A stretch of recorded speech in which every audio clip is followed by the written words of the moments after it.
And here we are again. Um, just a little YouTube bullshit before we get started. So, this is her channel. Again, Consciousness of Economics and Urban Farm Project. She's been doing this since 2008, 13 years ago. She's still active. And lately, she doesn't do as much of the sitting in front of the camera talking, which is the enjoyable stuff for me. But she does like this radio thing. And this seems like a podcast or something that she has. That seems to be her bread and butter as of late. But yeah, let's introduce ourselves to Bridgette. In an aptly named video, Bridgette.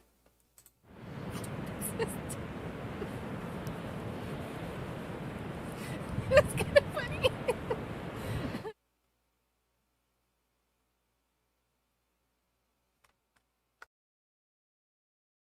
Oh, I love this. These little pictures of herself before she starts talking. This is great.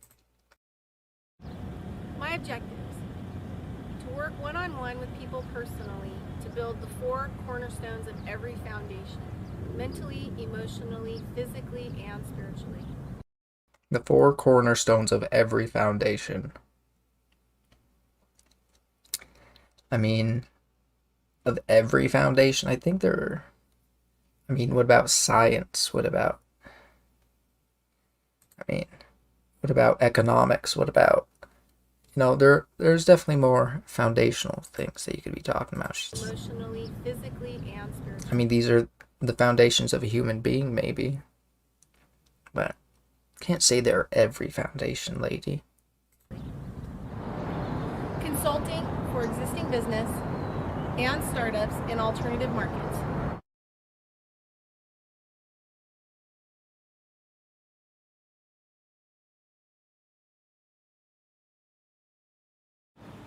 My strengths are integrity, communication, honesty, and commitment. Love that. I love when people, like, they just tell you, yeah, I'm a trustworthy person. I'm an honest. I have integrity. No way to demonstrate that, but you know, believe it because I said it.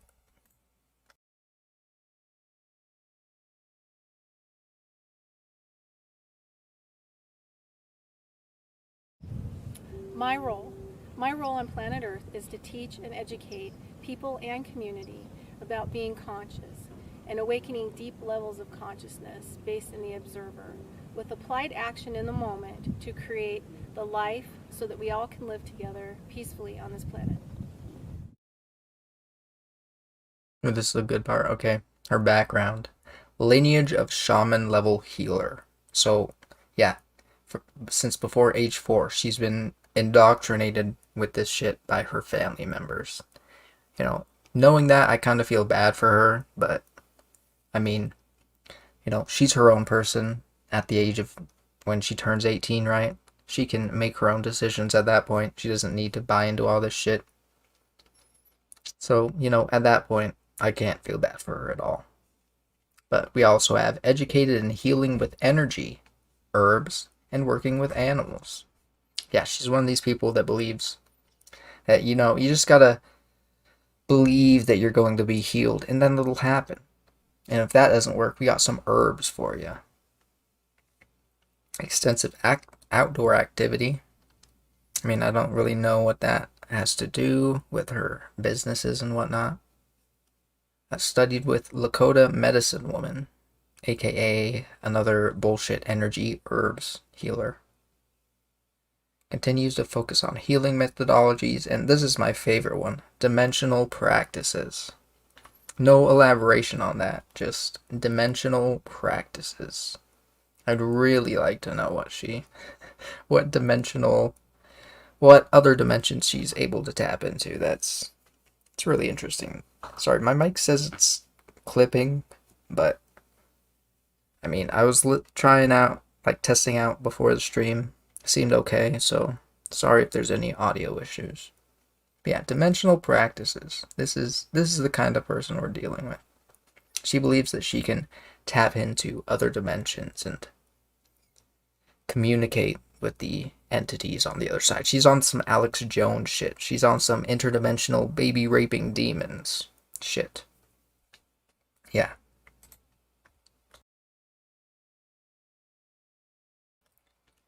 Yeah, she teaches people about this, lectures. People pay money to listen to her spout this bullshit. And unfortunately, you can't just randomly kill people. We can't weed out the seed from the chaff, as Pastor Daniel would say. So these people are just allowed to go on living, spouting their bullshit with no repercussions, and gain monetarily off of it. That's the world we live in. Decorating and gardening using energy patterning. Some feng shui shit. You know, if your couch is in the wrong spot in your house, you're gonna have a bad day.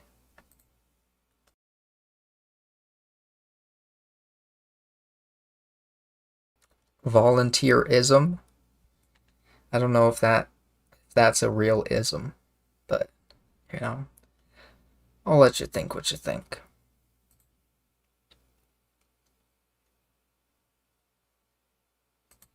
Ooh, this is another good one. Meridian Pathways. This is like some chi stuff. You know, the like ancient Chinese energy flow from the body. You might have seen those videos on YouTube of people trying to fight, like actual fighters using just their chi, and then they get their shit beaten out. Yeah, she's one of those people. Osteopathy, basically healing without the use of normal medicine tested by actual scientists. Yeah. Shamanism and energetic healing. I mean, I don't know what I can say about this. Like, we live in the 21st century. We have machines, we have electricity. I don't know why anyone would still buy into this stuff. It's actually mind-boggling.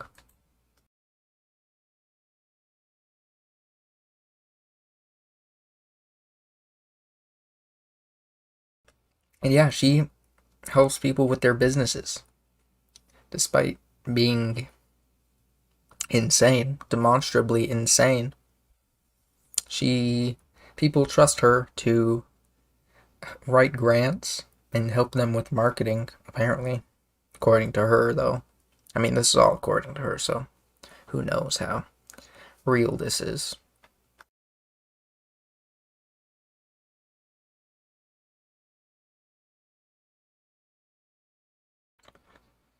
Yep, yeah, like I said, she profits off of teaching people this stuff. She profits off of running her hands, like hovering her hands over someone's body and infusing them with her energy and saying that she healed them. Like, I know that, like, religion is a protected class in the United States, and that's why she's allowed to do this. And that's one reason I think religion should not be a protected class. One of many reasons that religion should not be a protected class. I mean, we live in the 21st century. We have electricity. There is no need to believe in this bullshit. Deep tissue massage and she apparently massages infants. I mean, I guess massaging an infant isn't that bad, but infants are fragile, man. You know, you press too hard in the wrong spot and that baby's fucked up forever. Ooh, and 64-layer dimensional healing. Oh god. Dimensional healing. She can pass through 64 different dimensions to heal your body with her energy. She's allowed to vote. Oh yeah, and she does this to animals too, not just people. No, I guess that's not as bad. Ooh. Though she's still taking money from people to do energy work on their animals. I mean, if this isn't fraud or con artistry, then I don't know what is. And she spelled dowsing wrong here. But yeah, she believes in dowsing, which is, for those uninitiated, dowsing is where you take a stick and run around a field until the stick moves, aka you move the stick. And if the stick moves, then that tells you that there have been minerals or water or precious metals or something like that under the ground. And I mean, I did a little Wikipedia look before this, which is why I know she misspelled dowsing. And basically, the studies showed that these people are full of shit. In the case that they did actually find something under the ground, like they claimed was there, it was either pure luck or they used like actual geologists' techniques of like looking at the ground and seeing the composition of the soil and whatnot in order to identify what might be underground. So yeah, this is chakra baths, smudge offerings. I'd really like to know what a smudge offering is. I might need to look that up. Smudge offering. What is smudging and how do I smudge? From sagegoddess.com. How do you smudge respectfully? I smudge daily to purify my sacred space before ritual, ceremony, or meditation. Okay, let's see what smudging exactly is. What is smudging? Oh god, I need to show you this lady. Oh yeah, see, this is the kind of people we're dealing with. The fucking... She puts on all this makeup and outfit, this costume, in order to trick people into believing this shit. How to choose your smudge. Since ancient times, our ancestors have burned sacred herbs and resins, believing the sacred smoke to raise vibrations. Okay. So basically, it's like sage, burning sage. I'm sure most people are familiar with that. Oh god. Okay.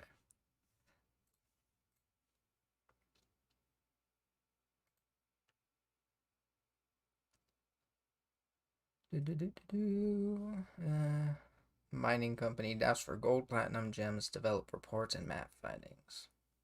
Again, it's all bullshit. She got lucky. Yeah, a wellness center slash spa. Yeah, people trust her to, despite all of her ridiculous beliefs, she's apparently competent enough to run a business. Take that as you will.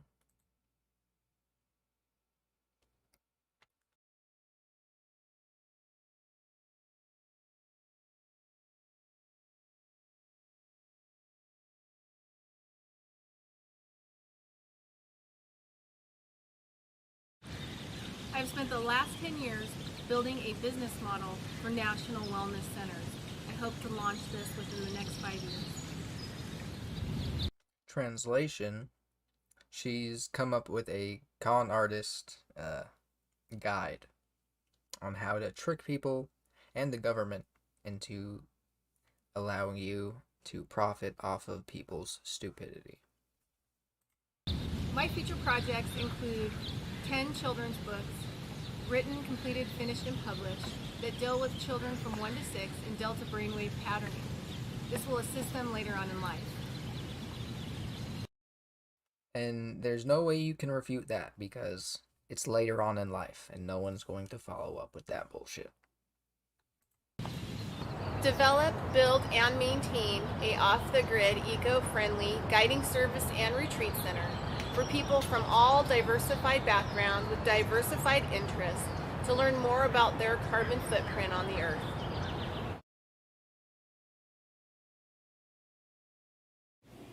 Bridgette, you mentioned to me before the genuine approach that you take towards your clients.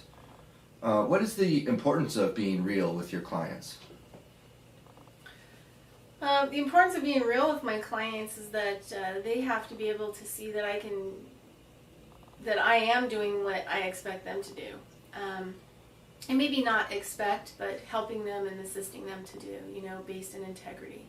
I feel that integrity is really important, and to be real is to have integrity, and that helps to bring about a love.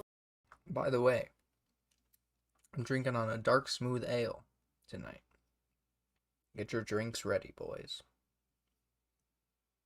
Yeah, this one tasted like shit at the beginning, but now that I'm halfway into it, it's not too bad. But once we get to the bottom 5%, that's when it starts tasting like real shit. So I'll let you know. Level of self-honesty in the individual desired direction of what they want in their life. And you have to really get to the heart, because the outside doesn't know, only the heart knows. And if you're not real, you'll never find the answers. In what ways is your business enjoyable for you? Business is enjoyable for me when I see people really take off in their life. Sometimes it's a 10-year process for an individual working with me, and it's amazing what happens when I see them change their life, move ahead, follow their dreams, follow their bliss, let down their ego, learn how to love more and be part of their community, and to be a responsible person in their world and in their community. And I guess it's like a mama bird, watching her baby bird fly out of the nest for the first time and actually soar to the next tree and to the next tree, and then create its own life. In what ways has your practice actually helped your clients? Well, that's a difficult question to gauge. I mean, you can't find a generality, I guess, for that, or I couldn't really produce a graph for you. But it just depends on the individual. Most people come into the practice, they might go through 5 sessions and decide this is really not what they want to do. It's too hard, or it's too difficult to make all the changes necessary on all the levels that they need to make them. Or you have people that come in that only want to heal enough. Can I heal enough to hold on to my stuff, my house, my home, my car, hold on to a job that they don't really like? Remember that. That's to be able to hold. You want to only heal enough to be able to hold on to your house and your car and your job. Remember that. That'll be somewhat relevant later. Like they complain about, or in some cases hold on to a marriage that no longer works. And then you have the very few people who come in and see you, and then they work their process, and they come back and work the process and work the process, and maybe over 10 years they accomplish a 360-degree turn into a completely different life. Some people come for business reasons, some people come for personal reasons, some people come for health reasons, and I think at the end of the line, all the reasons kind of come together to create a whole person. So I think with helping people, I'm versatile and flexible, and being able to multitask in many different levels to help the individual create the kind of life that they want to create. And Bridgette, what would you say to those who doubt the abilities of visionaries such as yourself? Well, I don't really think that there is anything I really can say. I'm not about changing other people's Visionaries like yourself. Visionaries, aka bullshit artists. minds. I think that people have to evolve, and they evolve at their own pace. So I can't really help people to understand being a visionary or change their mind about being a visionary, but what I would like to say is to be open to people who are much different than the rest of the population, or much different than the people. And this is one of the tactics that these kind of people use. They tell you got to be open-minded, and if you're not open-minded, then you're wrong, you're bad. I'm sure that's what she would tell me. She would say that I'm just not open-minded enough to accept the spiritual energy, the spiritual healing that would accompany me, that would help me. I'm just not open to it, and that's why it's not working. It's not that it's bullshit, it's just that I'm not open to it, and that's why it's not working. That they are engaged with and follow their heart, and if they find that their heart leads them to a visionary, a healer, or someone who can help them follow their heart's desire and to create and map the life that they want to live, then more power to them. And if they can then go out and assist other people, they then become the visionary, and they assist others to become visionaries, and then we will have peace. And everyone will be following their dream, and how great would that be? Mm-hmm. Is the actual change a person undergoes through seeing someone like you, would you say that it is worth it?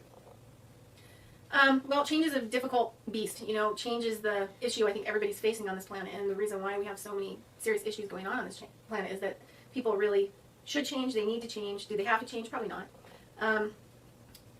I've seen thousands and thousands of people in my practice, and maybe 1% has actually made a 360-degree change to really move into a place in their heart. And the bottom line is that if you don't change, you'll never have what you want in your heart. You will always be angry. You will always be the martyr. You will always be the victim. You will always be the judge. You will always be the jury. You will always create from guilt, and then you'll always receive punishment from the outside world. So, and that's another tactic they use. You know, they tell you that you're going to lead a miserable life unless you accept what they're teaching you.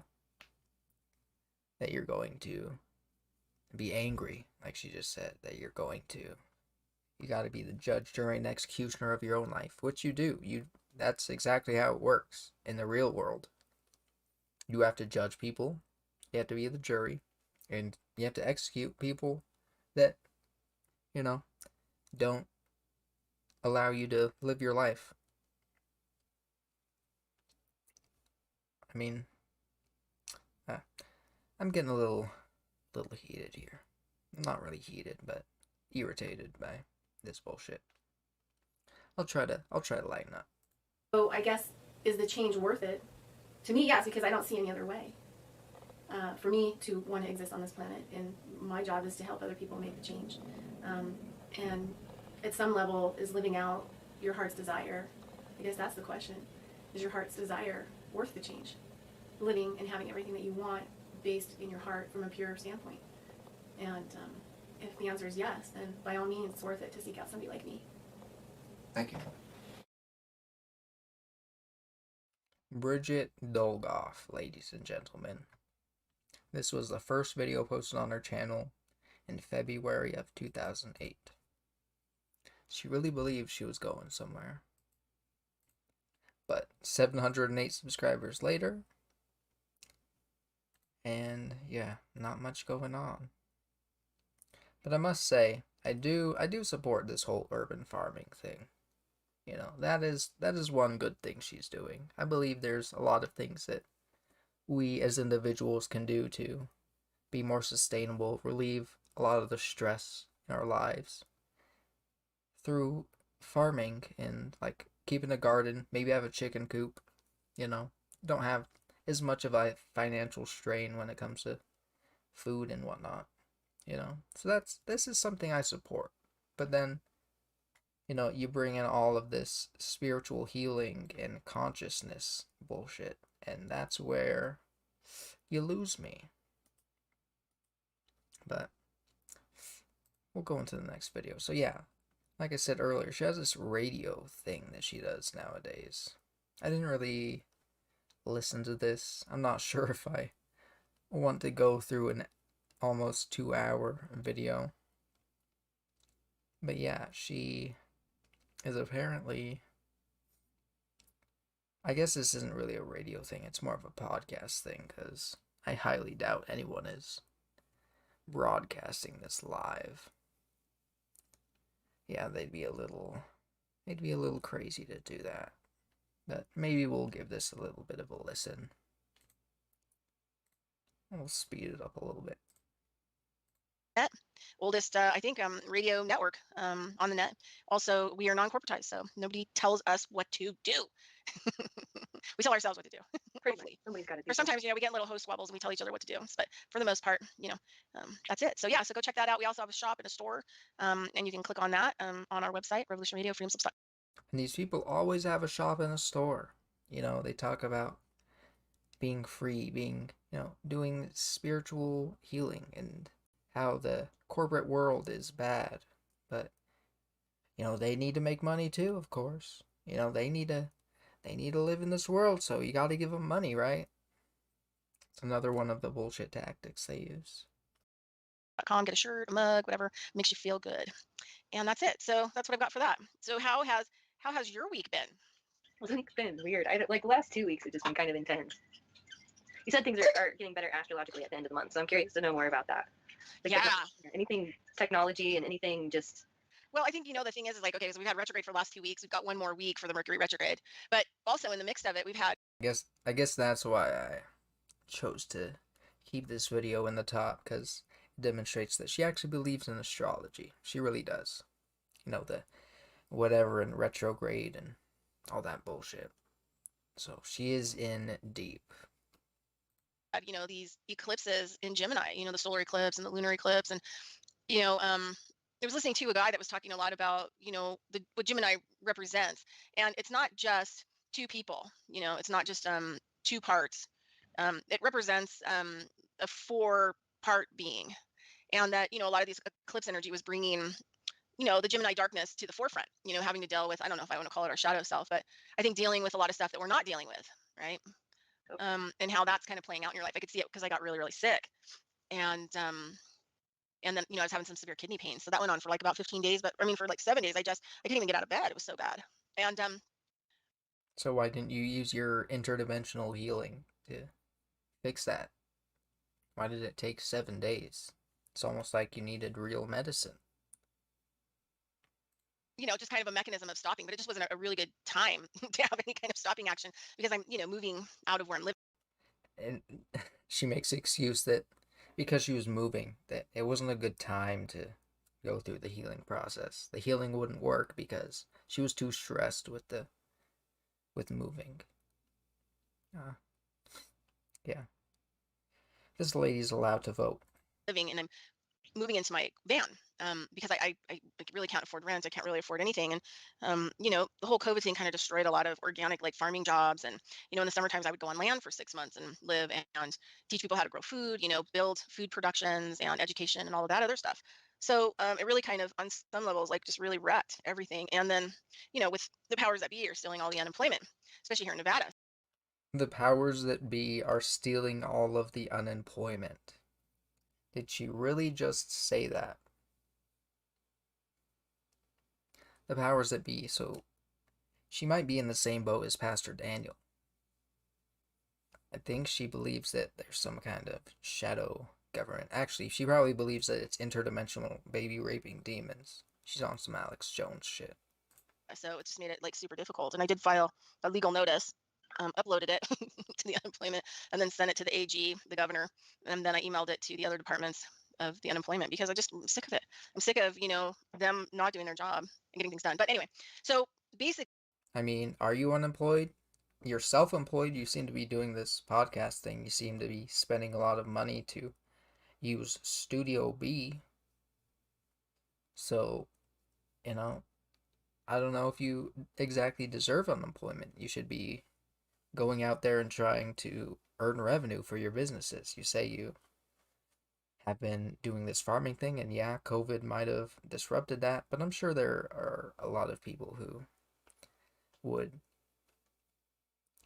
fully accept your help as long as you wear a mask. But I have a feeling that this lady would probably be an anti-masker. Basically, the astrology, I follow this lady named Rose Marcus. She's amazing. She's older. She does Jeffrey Wolf's work, which he was very focused in on Pluto. He wrote a lot of books, evolution. He called what he did evolutionary astrology. And he wrote a lot of this material and started training people in the 70s. Yeah, that's another tactic these people use. They try to work in actual science into their bullshit. Calling it evolutionary astrology. It makes it sound a little bit more believable, a little bit more scientific. But it's not. It's just astrology. It's just modern day magic. And so she's, an evolutionary astrologer.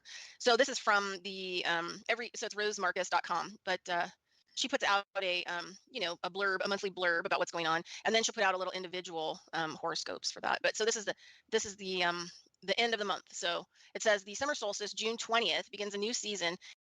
Okay, I don't think I need to address horoscopes, but I will. Clearly they're bullshit. Clearly they could apply to anyone and everyone. It's just, a matter of, it's a numbers game. You put it out there, get as many people to read it as possible, and the ones that believe it, You know, the few people that believe it will believe it hard and support it. And that's how they make their money. And a switch track week. It's the end of the semester for some. So basically she's saying like it's the end of the semester for some. So a lot of us have gotten a really kind of, pretty heavy educational period, right? So it's a good week to take a vacation or to move on to other things. So she's also saying next week, take some downtime or literally move, to move on to other things. And I think that's kind of like, I'm kind of going to do both. I'm going to take like a couple week vacation and I'm going to go camping. And, I'm just moving on. She's saying she's gonna go camping and take a vacation, but as she said earlier, I'm not gonna scrub back and find it, but as she said earlier, she had to move into her van because she's not making enough money to afford rent. So she's not going on vacation, she's not camping, she's homeless. And this is her excuse for why she's homeless. On to other things. I mean, we're moving on to a different focus. And so I feel like I'm right on schedule. It says Jupiter in Pisces begins retrograde. By the end of July, Jupiter will revisit Aquarius, a transit that will extend to the end of the year. Mercury ends retrograde on June 22nd. Woohoo! But it will continue in Gemini through July 11th. It will make A little woohoo! Yeah, she's bought into it. Hook, line, and sinker. I think I'm done with that. We'll move on to the next video. Maybe we'll revisit that one if we have enough time after we get through all the other stuff I wanted to watch. But yeah, in this video she's talking about fraud, scam, alert, GoFundMe charities, which I agree. Don't support GoFundMes. They are scams. 99% of them are scams. Hey everybody, Bridgette Dolgoff, Conscious Economics and Urban Farm Project. Anyway, today I just want to bring about kind of, the typical scam stuff that goes on in our society. So you have these people that develop websites and develop stuff to supposedly help us, in particular GoFundMe, and then they... Oh, the irony right here. It's amazing. People making up frauds and scams, trying to help people. Take a look in the mirror, Bridget. They take like a huge percentage, or they take a percentage of what you're getting. And then, like all kinds of requirements and yada, yada, yada. I have never had personally success with GoFundMe. And so I've always kind of erred. And, I'm constantly doing this, like with Udemy, just a lot of these organizations who are really not operating for the people. I mean, in some cases they do because it gets so much publicity, whatever is on GoFundMe. But the rest of the people that do GoFundMe get nothing. No matter, our attempts to help fund projects. Translation for sane people. She's angry that her GoFundMe scam didn't get any backing, didn't get any publicity. She's mad that she didn't get enough money from stupid people, and so she's going to call the whole thing a fraud/scam. Oh, the irony. So recently GoFundMe has GoFundMe charities now, and so I went to their website. They're talking about nonprofits or 501c3s. So I have a legitimate international, national, state nonprofit. It has a EIN number. Yeah, nonprofit doesn't seem like it's working too good for you, living out of your van here. Maybe you should switch it up. Start taking some of the money for yourself. I mean, I obviously don't support that. You're obviously a con artist, fraudster. I mean, you might believe the things you're saying, but I mean, any sane person would clearly see this as fraud. What's a nonprofit EIN number status, and it has a name, the Ministry of Consciousness. It's more kind of a church organization, but I heavily use it to help other people. Anybody that follows me knows I'm helping the homeless. I'm helping the environment. I'm doing work, teaching people about the environment. I use a lot of mediums to help a lot of people, and I get no donations no matter what I do, which is fine. I'm not going to quit doing what I'm doing because it's not lucrative. I mean, anything in this world. Well, that's admirable, Bridgette. That is admirable. Though really stupid. It is admirable. That is important or means something or makes a difference is not lucrative.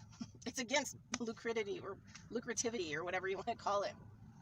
But today I'm totally just angry at GoFundMe charity, GoFundMe. And so I went on there, tried to upload all the stuff, wanted to do a campaign for donations for my nonprofit so that I can travel, go places, and help people to restore land. She had a little Freudian slip there. The real reason she did this is that she could travel. Not so she could help people, not so she could, you know, run her business, but so that she could travel. All the stuff. Want to do a campaign for donations for my nonprofit so that I can travel, go places, and help people to restore land, microbial base, help them to heal the environment, help them to grow food, seed save, just do a lot of different kinds of things, whatever's necessary, starting at the foundation of microbial mass. Because people that usually have land or communities that are more open-minded don't have the money to get this kind of stuff off the ground, and they need somebody that is, you know, multifaceted in how to do these kinds of things. So anyway, so went through. I mean, people that own land probably have a lot more money than you. Probably don't need your help. But, I mean, clearly there are a lot of stupid people in this world, so I'm sure there are a percentage of those people that probably do need some help. But probably not from you, Bridgette. Through the hoops, tried to put in my EMI number and my ministry of consciousness, blah, blah, blah, blah, blah. Attempted it, you know, which this is the other part of the whole thing, is that jumping through these people hoops, you know, the Think Collaborative and a lot of the other stuff that I'm doing is working with other people so that we can actually create systems that actually work. Dr. Linney calls them, you know, human scale operations, cooperatives. And none of these things are human scale. They're not human scale any way, shape, or form, because they aren't helping the earth. They're not helping the plants. They're not helping the animals. They're not helping anything but getting money into the pockets of those who can make money.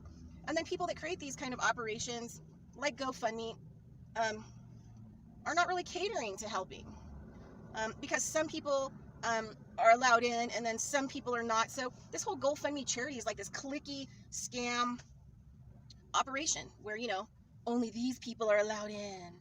Only these, you know, 501c3 nonprofits are allowed in, and nobody else is allowed in, even if you have a nonprofit, because we're not recognizing those nonprofits. Good on GoFundMe for not allowing these bullshit scammers to profit off of dumb people. Ooh, I've dropped some frames apparently. That's unfortunate. Hopefully the stream isn't too bad.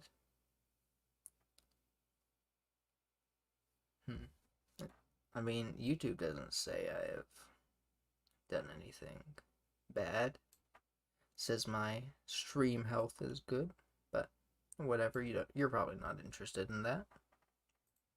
So here we are again with, you know, another scam. And I get that they don't understand that they're scamming. They don't. Wait, so did she just say, here I am with another scam? Can we go back, please? Profit, because we're not recognizing those nonprofits. So here we are again with, you know, another scam. She just outed herself.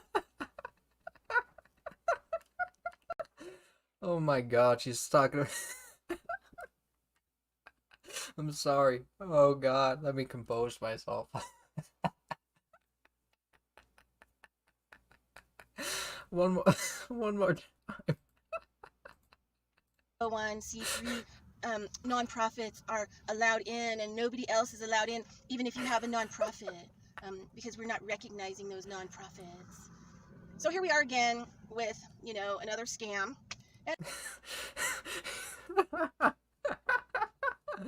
Oh my god, the Freudian slips in this video. It's amazing. Oh, does she have comments on this one? Yeah, she likes to turn her comments off, unfortunately. A lot of people must be calling her out on her bullshit, and she's tired of it. Unfortunate. But luckily, we have a live comment section right here on this channel. Oh, that's amazing. Yeah. she's she's I mean, here we are with another scam. Her words. I mean, I might have to send this to the FCC. Get her shut down. That'd be amazing. And I get that they don't understand that they're scamming. They don't get that they're being, you know, separatists, isolationists, capitalists, you know, fascists. um, Oh God, she's she's on some Antifa shit. Down with the capitalist pigs. Down with the fascism. Oh my God, your corporate fascism will not exist in my communist system when we take over. Oh God. you know, and because of the operations that they're creating. Now, if they wanted to really create something for charities, um, number one, they could have opened it to all nonprofit charities, right? My charity is a lot different, but it does have all of the base foundations of the nonprofit status, including the EIN number, the whole 9 yards. And this is the other thing that about it. When I've used my nonprofit to help the homeless, you know, to secure clothing or whatever else needed that people wanted to donate, my EIN number for nonprofit status worked perfect, totally perfect, right? Because, you know, the way that I'm living, the work I'm doing, I don't have money to take out of my own pocket. So I use my nonprofit, which I'm supposed to help those in need, right? And when you... Again, you're living out of your van right now. I mean, I don't support you scamming people, but it would be a smart idea for you to take some of that money for yourself, Bridgette. I mean, I kind of feel bad for you. Not that much, but I kind of feel bad for you.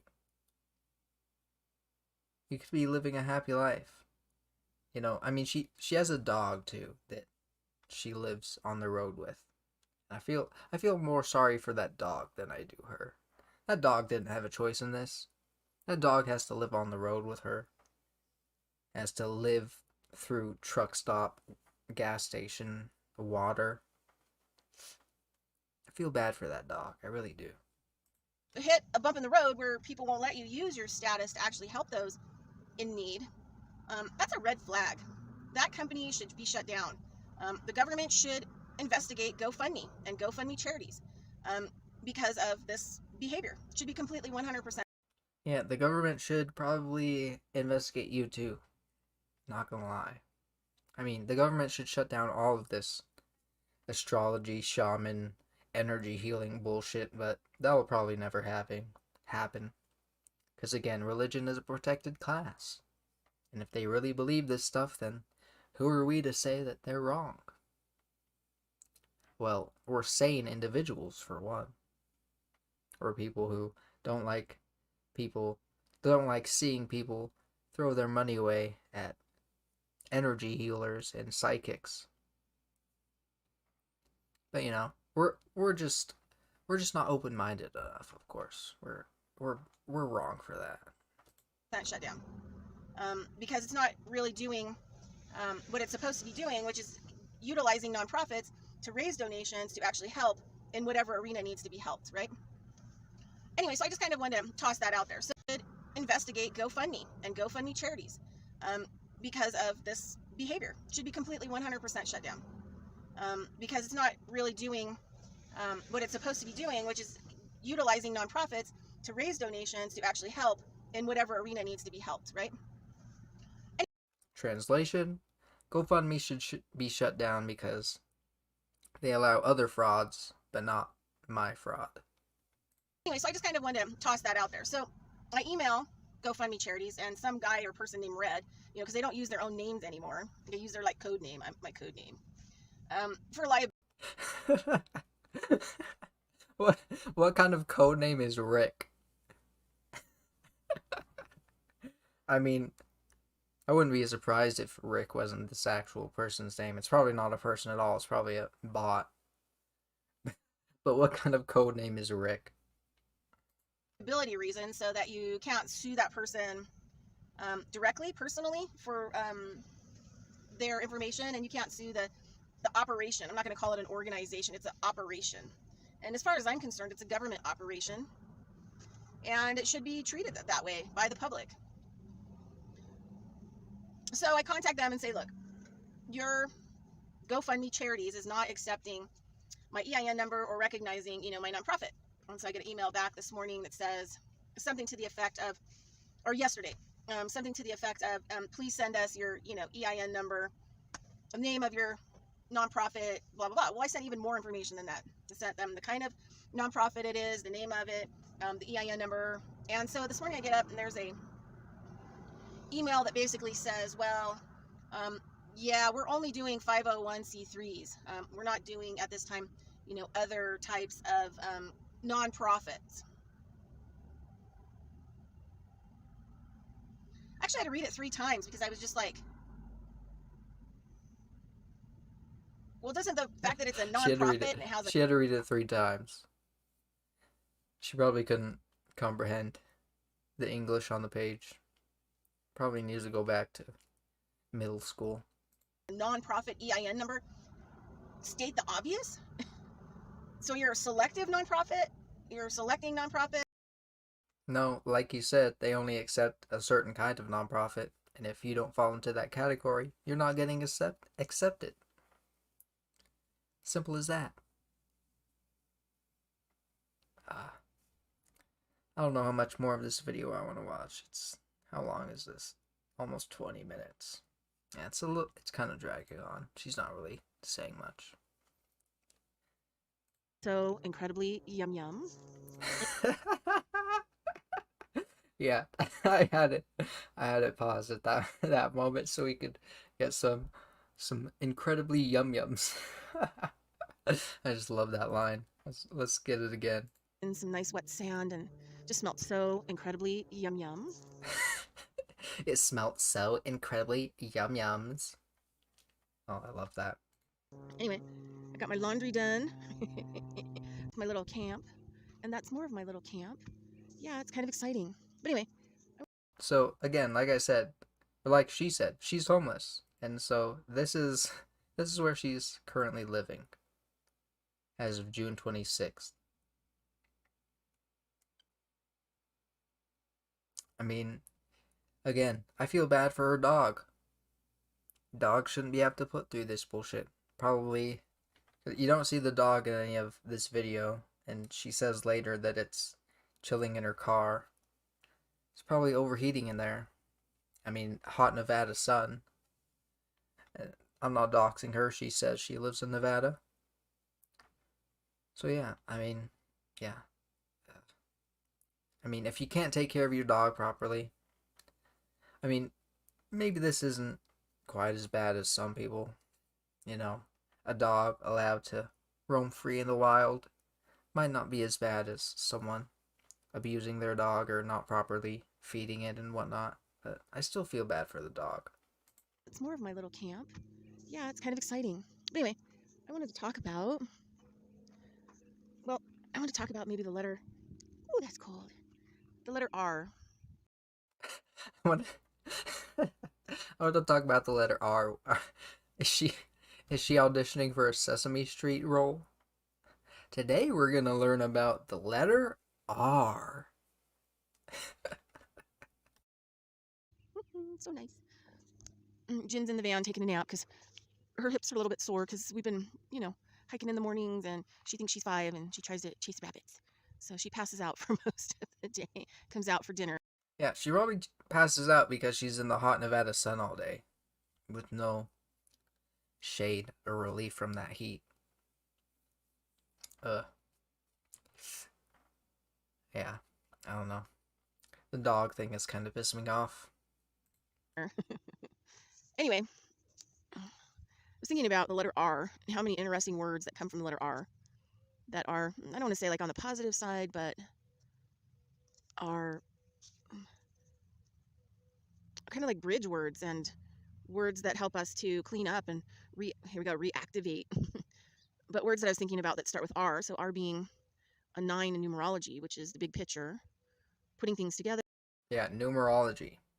I think I mentioned that earlier, but yeah, she believes in numerology, which is basically the belief that numbers are a way that interdimensional angels communicate to you. They communicate to you through number patterns. And also, like I mentioned earlier, I was kind of into this stuff, and numerology was one of those things I was kind of into. And yeah, so I know a little bit about numerology, and so the number 9 is fairly significant because it's 3 threes, and you get repeating numbers, and that's a big deal. So yeah, that's why she believes that R is significant. Yeah, R equals 9 plus contrast is the name of this video. Very interesting. They're getting all the pieces for the puzzle, finishing the puzzle, closing down things, so that you can start a new cycle. So I was thinking about with the rain, like this incredible rain, like rain I haven't seen in this area for years. Rain. R. Rain starts with R. Good job. Good job, Bridgette. Right? So I know the good guys are winning because the drought's coming to an end, and it's like end of June, July, and we're having these massive, massive rains.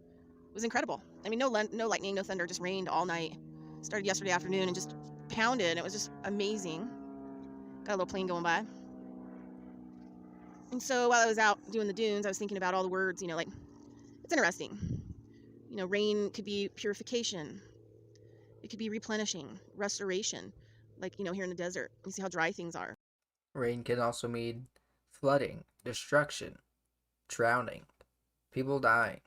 But she's not going to mention that because it doesn't fit with her narrative. Of course. But then, you look at like an anthill that got bombed by, the rain. And what are they doing? They're reconstructing, reconfiguring, No, she is going to mention the destruction. Sorry, I didn't watch this far into the video. I just saw her talking about the letter R, and I was like, okay, this is going to be good. So she does talk about the destruction that the letter R could cause, but then she reframes it into something positive. Because that's what these people do. If you're not positive, then you're an energy sucking demon. I mean, not her words. I'm inserting the demon thing, but yeah, she would believe that people who are negative are energy suckers. They're sucking the life out of those around them.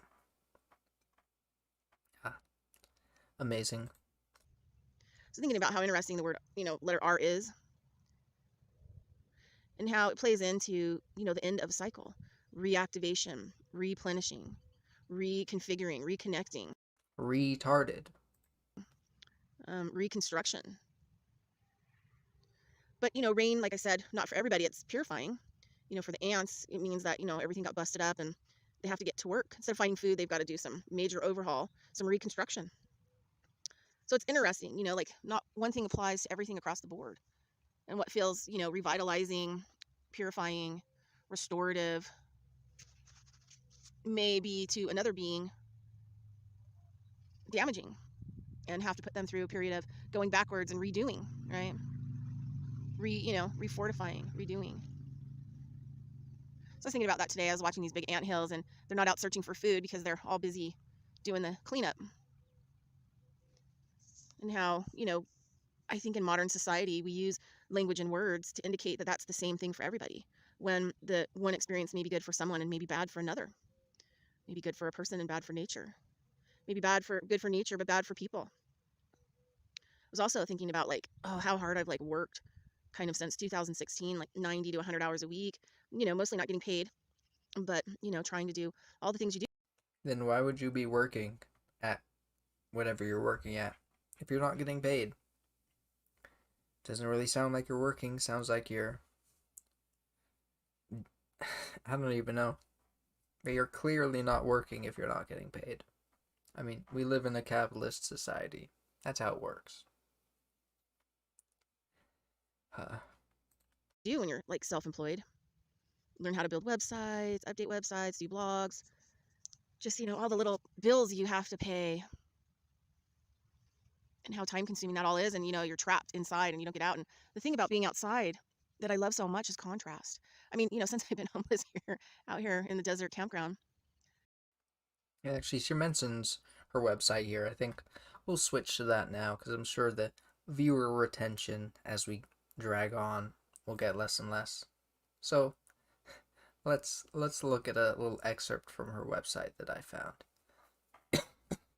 It's a little self bio that she wrote on her website.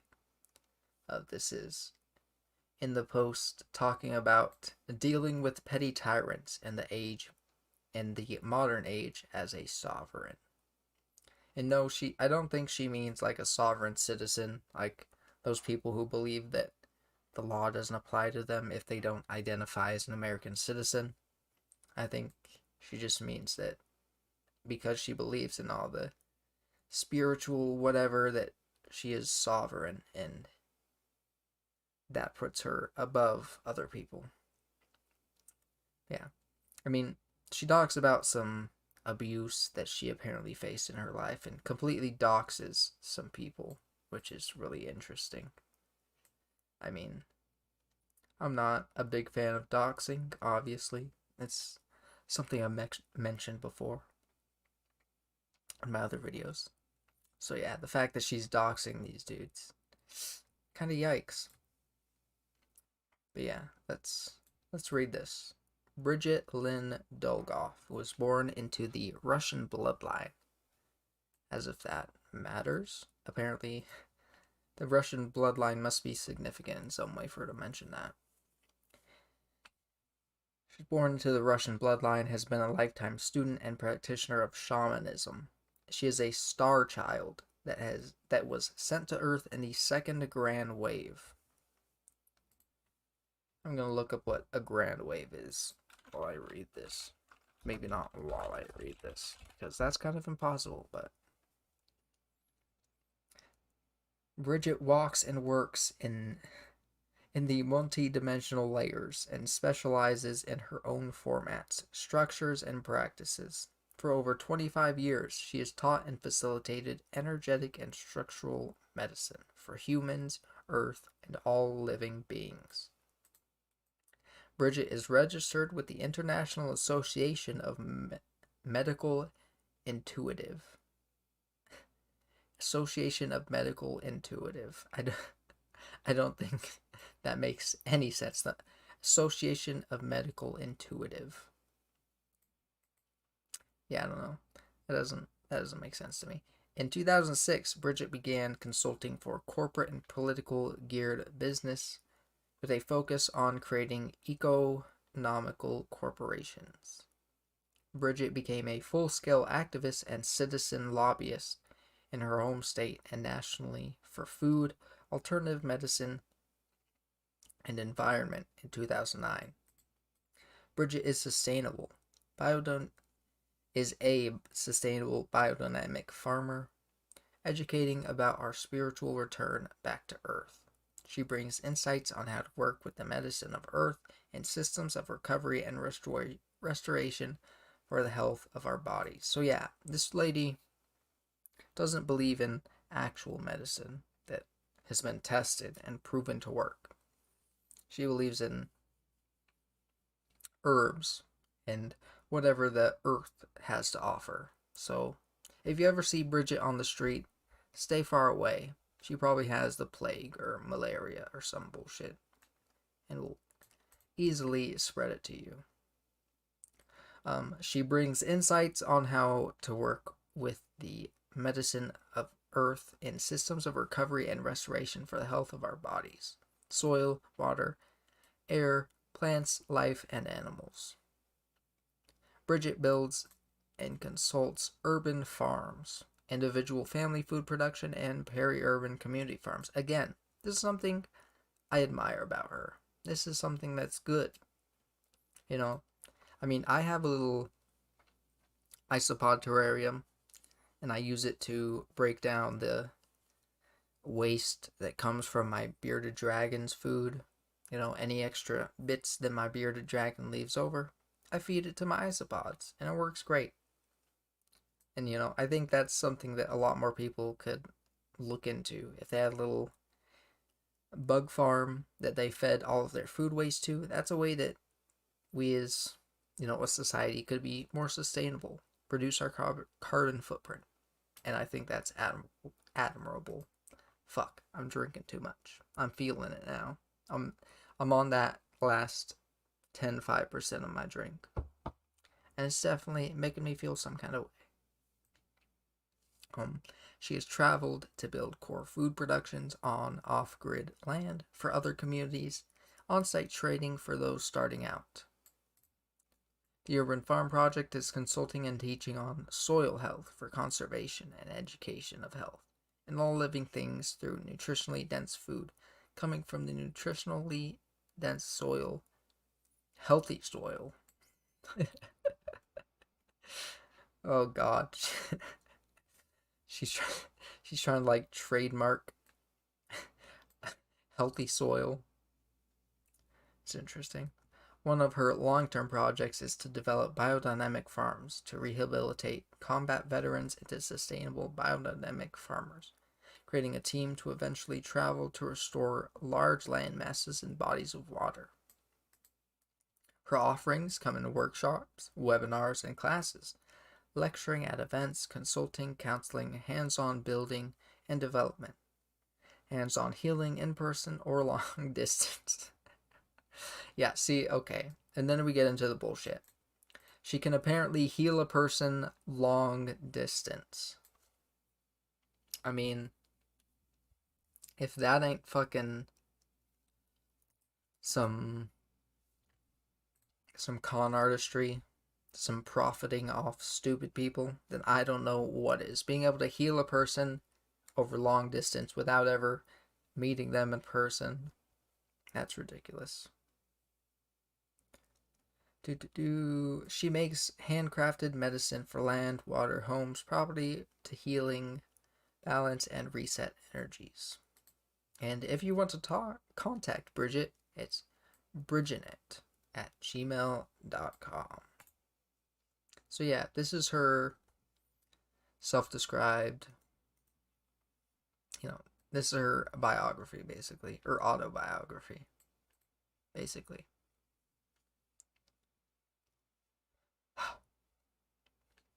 This person can vote. Where were we? The letter R. That's where we were. My favorite. Actually, I'm gonna take a little piss break. Be right back.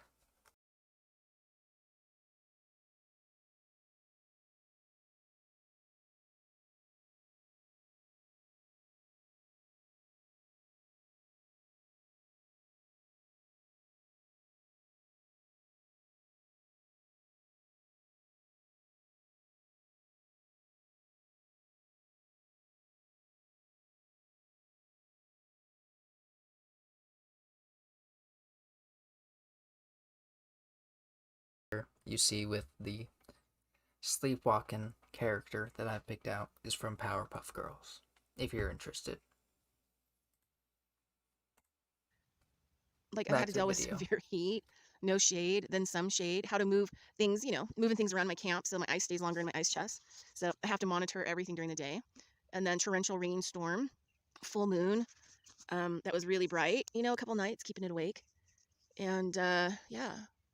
And just simple, contrast, washing my pants in a bucket versus, quickly throwing everything into laundry. So you think about like how much intentional attention that I put into washing my clothes more so than if I put them in a washer and dryer. And then just the contrast to everything. I mean, the birds start waking up at 4 a.m. You get up, it's nice and cool. I had to put a coat on this morning, but it'll get 100 degrees today. Oh, and by the way, I said I was looking up that grand wave thing. I can't really find anything that she would be talking about. All I see is like a Grand Wave apparel, some clothing company, so who knows what she's talking about there. But she's a star child. She was sent here to heal us. That's the important part. And just the contrast, cold and heat and light and dark and sound and quiet and color and daylight and nighttime and heat and coolness. I already said that, but the contrast. And then you've got all this color, you know what I mean? You got all this color everywhere. And it's so amazing, like, I just so needed nature. I've always been in nature since I was a little girl. It's in the summers kind of up on the backside of Yosemite, Pine Flat Reservoir, barefoot and nappy haired all summer, catching catfish and eating all kinds of stuff. My uncle would barbecue. And so my family were huge outdoor people. So I miss things like sleeping on the ground in a tent, touching nature, walking barefoot, smelling everything and seeing what it's doing. So it's like restorative to my soul and who I am. But the contrast. Making excuses for why she enjoys being homeless. She's homeless by choice, not because she doesn't make enough money. And everything. I mean, just taking your shoes off and walking through sand dunes. It's just like you have, I mean, probably not for everybody. I mean, some people's, idea of grounding and health is sterility, too much showering and perfume and whatever else, needs to happen. So for me, this is living. Anyway, contrast is my word this week. Contrast. And the contrast of how do I want to live going. I thought we were talking about the letter R. Contrast does not start with R, Bridgette. I don't know if you passed kindergarten. Maybe 3rd grade is where you would learn that. But yeah, I don't think contrast starts with R. Forward. What does that look like? And how do I hold it there too? And not let it slip away. And yeah. Okay, everybody, that's it. That's your video for today. Have a great day. Talk to you soon. Bye. Okay. Apparently YouTube says that my audio might have cut out a bit there, so sorry if that happened. And again, this is the stuff that YouTube recommends on a fresh account. Quite odd. I mean, there's Pastor Daniel. This is what I would expect to be in my recommended after watching so many of his videos. I would expect some Timmy in here too. No, we get some Pursuit of Happiness, Donald Glover, TEDx. Yeah. Fox News. Interestingly, they actually recommend me Fox News. It's kind of surprising. You'd think they'd be recommending me CNN, but hey, I guess they're not completely biased. But yeah, I referenced, or I said to keep in mind something she said earlier about people asking for money or something along those lines. And here she is, homeless, on my way Monday, could use a bit of help. And then this video, all she does is beg for money because she's homeless. Hey everybody, Bridgette Dolgoff in Consciousness of Economics and Urban Farm Project. And yeah, sorry, this video is kind of quiet. It's on her end. I can't really do much to make it better. Or actually, I might be able to. Give me 1 second.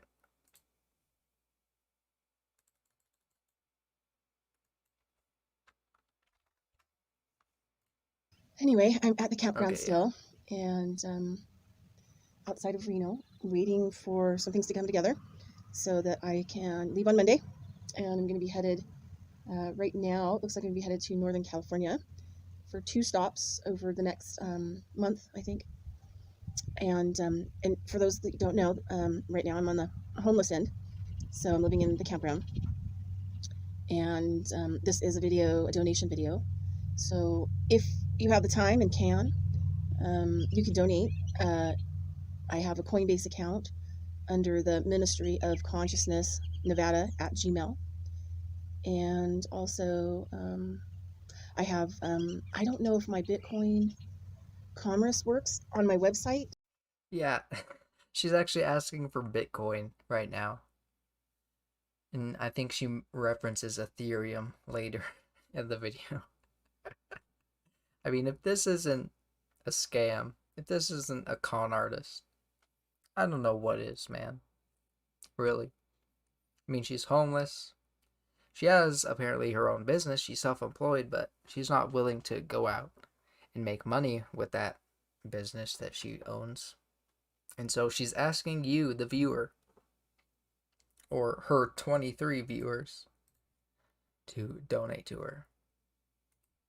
Of course, no comments, unfortunately. And this is her comment, or her description section. Her Coinbase and PayPal, or you can donate directly at her website. Yeah. I mean,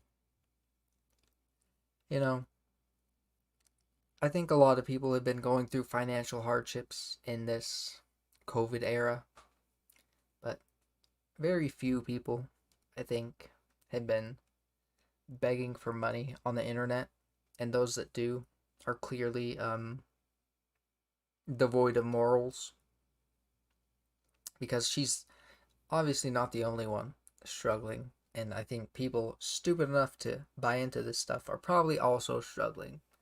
So to ask those people to donate to you, kind of morally corrupt.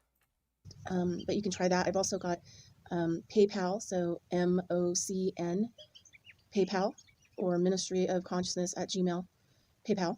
Also, I can do Western Union Stop through Walmart. So yeah, so that's what's going on. And you can also email me or email message me at Ministry of Consciousness. Okay, yeah, I don't think we need more of that. It's just her begging for money the whole time.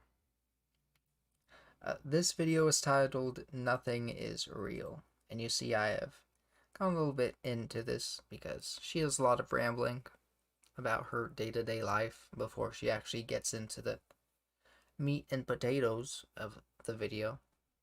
So that's why that is.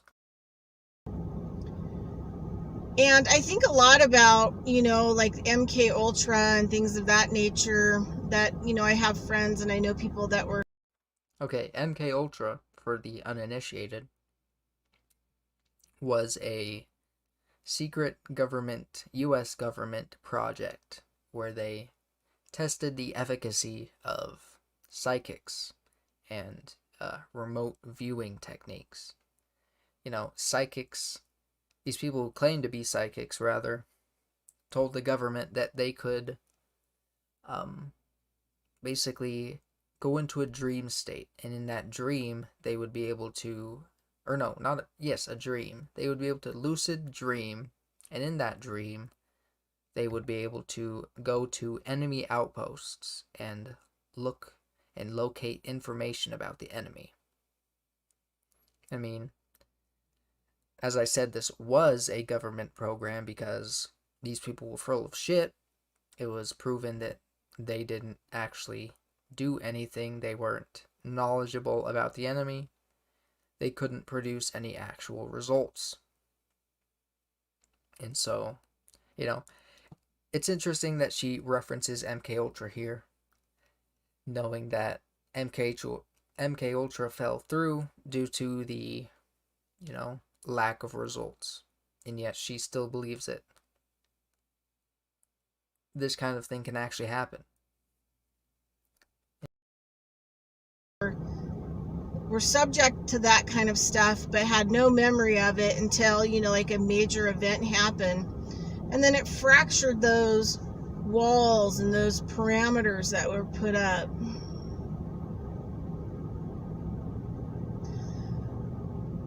So me before cancer and me after cancer have similarities, but also are not. Yeah, she apparently had brain cancer. And you might feel sorry for her. I mean, you kind of gotta feel sorry for her, anyone going through cancer, especially brain cancer, that's kind of heartbreaking. But let's keep in mind that she's been on this bullshit since 2008, 13 years ago. And I mean, there was no mention of brain cancer for all this time. And then, so clearly the brain cancer didn't make her crazy. She was always crazy, and the brain cancer exacerbated that fact. The same person.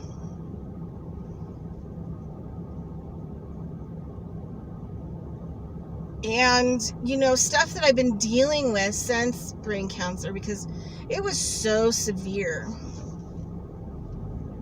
And there were like 5 years where I had so much physical pain that I vomited from. And the thing is, like, some people are always trying to say, oh, maybe you still have post-traumatic stress disorder because you lived. And you know what? I don't think so. Because I've cleared so much of the muscle memory in my body because I was so crippled after. And I've literally had to develop,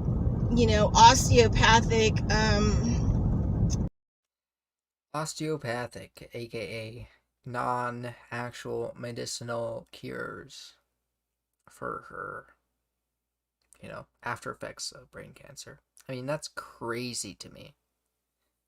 That she could be so into this bullshit that she's going to reject treatments given to her by actual doctors to, alleviate the pain and stress and the after effects of brain cancer. She's going to ignore all that because she believes that her energy healing, her herbs, are going to do better. That they're more natural and therefore better for her. I mean, that's sad. That's honestly sad. I mean, I'm not going to say that, chemo and stuff is, desirable. It's not a good thing. I mean, chemo sucks. I mean, I've never gone through chemo, but, I've witnessed people going through chemo. I've heard stories. That shit sucks. And, if the ways she found to get around that, worked, then good for her, But, I don't know. I don't know what to say about that. It's kind of concerning. Hands-on techniques to actually work on myself to unravel my body from, advanced scoliosis and just, bad stuff. So even though I healed the brain cancer and the tumor went away, alternatively, I still had the direct impact of what it did to, number one, the nerves of my brain, my nervous system, and all of that. And, I don't know what is wrong with people. I hate people from California, I'm sorry. But you people are the orneriest drivers, I swear to God. Agreed, man. Those people will honk at you for sitting at a freshly green light for 1 second. If you don't immediately go when the light turns green, they'll be honking at you. That shit's fucked. You're on a mission in a controlled paradigm to what? To go work? To get out there and buy some stuff? Yeah.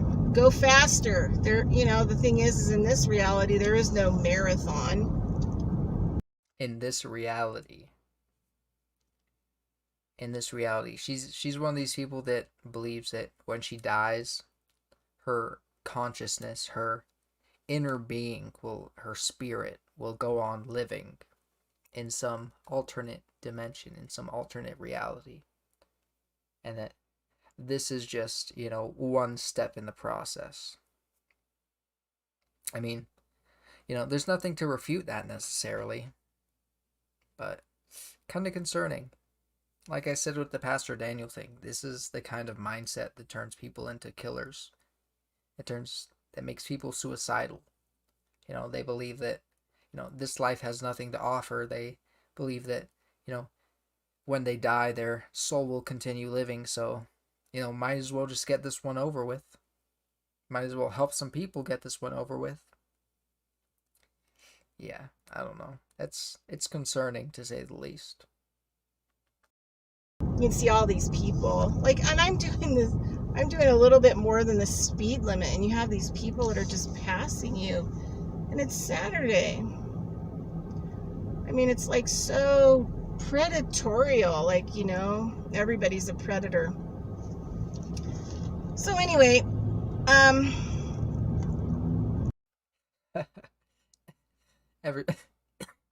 Everyone's a predator. Definitely not you, though, with your trying to profit off of people's stupidity, off of their misguided belief systems. That doesn't make you a predator. They're predators for trying to pass you in traffic. It's amazing. So lately, I've just been kind of dealing with a lot of really, for the last 20 years since the major fracturing of my brain happened, when everything in my life came to a screeching halt for several years because there was so much pain, I had blackouts. It took me a long time to get up back up on not really control over my life, but healing my body enough that I could actually move out from an isolated place, back out into the world. And I said I would update you when my drink started tasting more like shit. It does. I'm on that last 3% of the drink, and it is just, ugh. Dark beers, they're good in the middle, but once you get to that end point, nah, gotta toss it. Which was a very kind of really strange feeling as well. That happened. So, overwhelmingly I'm dealing with a lot of this kind of stuff. I don't know. There's two major themes that are happening in my life. Because sometimes it's like my life before cancer. I have memories, of that person and everything else, and I have emotions attached to them and whatever else, but it was in a lot of ways, it was a totally different life. And then after cancer and that, the brain fracturing and that life. Now, I kind of like juggle with all kinds of thoughts all the time. For example, one that's been really kind of on speed dial lately is, what if I died from the brain cancer, but then I didn't know that I... This excuse me. This video is really bringing down the mood. It's titled "Nothing is Real." So I thought and then she mentioned that MK Ultra stuff at the beginning. That's like as far as I got before I paused it and was like, okay, I'm using this. And so, I thought this was going to be a funny video, but she's kind of bringing down the mood with all this brain cancer stuff. I don't know if I really want to continue watching this one. Yeah, I think we'll continue on. Yeah, we got to go back to the beginning of this one. Skip the intro of her weird little talk show.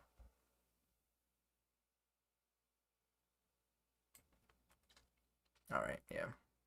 And this is Bridgette, and I am your host, a new show on SynCat. Today we have Karen Woods from the Organic Sleep Shop here in Reno, and she's going to give us some education about... And yes, for the viewers at home, she is only speaking through the left ear. Your headphones are not broken.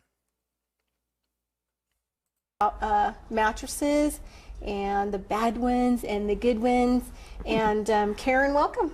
Thank you so much, Bridgette. It's a really lovely opportunity to talk to people.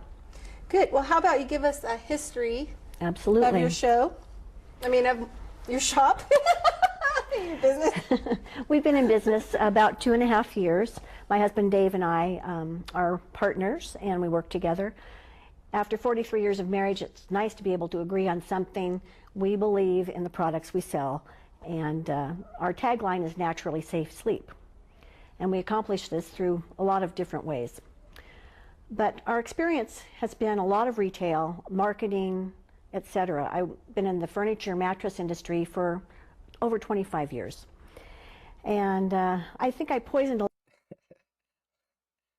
Can we get a replay of that face she just made? This lady's fucking mouth. It's pretty good. Where is it? Come on. Not frame by frame. It's a little too slow. Yeah, right there. Yeah, right there. She has no teeth. I know she's old, but I don't think she's old enough to have dentures. Oh, this video's about you, lady, but maybe I should be making a video about you. You're on some other shit, as you'll see. Or she's on some other shit, as you'll see. And I think I poisoned a lot of people with chemicals that I didn't know existed until we opened our store 2.5 years ago. Let's get a little replay. So, she owns a furniture and mattress store. But she believes that she's poisoning people with her mattresses and furniture. Our partners and we work together. After 43 years of marriage, it's nice to be able to agree on something. We've been in business about 2.5 years. My husband Dave and I are partners and we work together. After 43 years of marriage, it's nice to be able to agree on something. We believe in the products we sell, and our tagline is naturally safe sleep. And we accomplish this through a lot of different ways. But our experience has been a lot of retail, marketing, etc. I've been in the furniture mattress industry for over 25 years. And I think I poisoned a lot of people with chemicals that I didn't know existed until we... Yeah, I don't know about you, but I'm not really a fan of licking or eating my furniture or mattress. So I don't know exactly how I would get poisoned from sleeping on, a chemically processed mattress. But apparently she's going to explain that. We opened our store 2.5 years ago. That's great. So, what do you love most about your business? We feel like we're helping people, and we educate people, but we are also educated by people who come in our store. People are so knowledgeable about the green world and greening our homes. We can help them, but they help us even more. What would be the... Okay, just to address this whole natural versus chemical bullshit.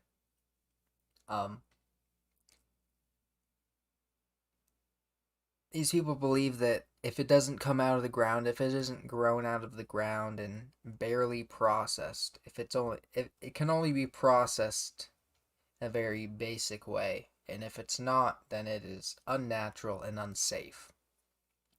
But scientists, chemists, their compounds that they use, their molecules and whatever that they infuse together can occur naturally and are natural by definition.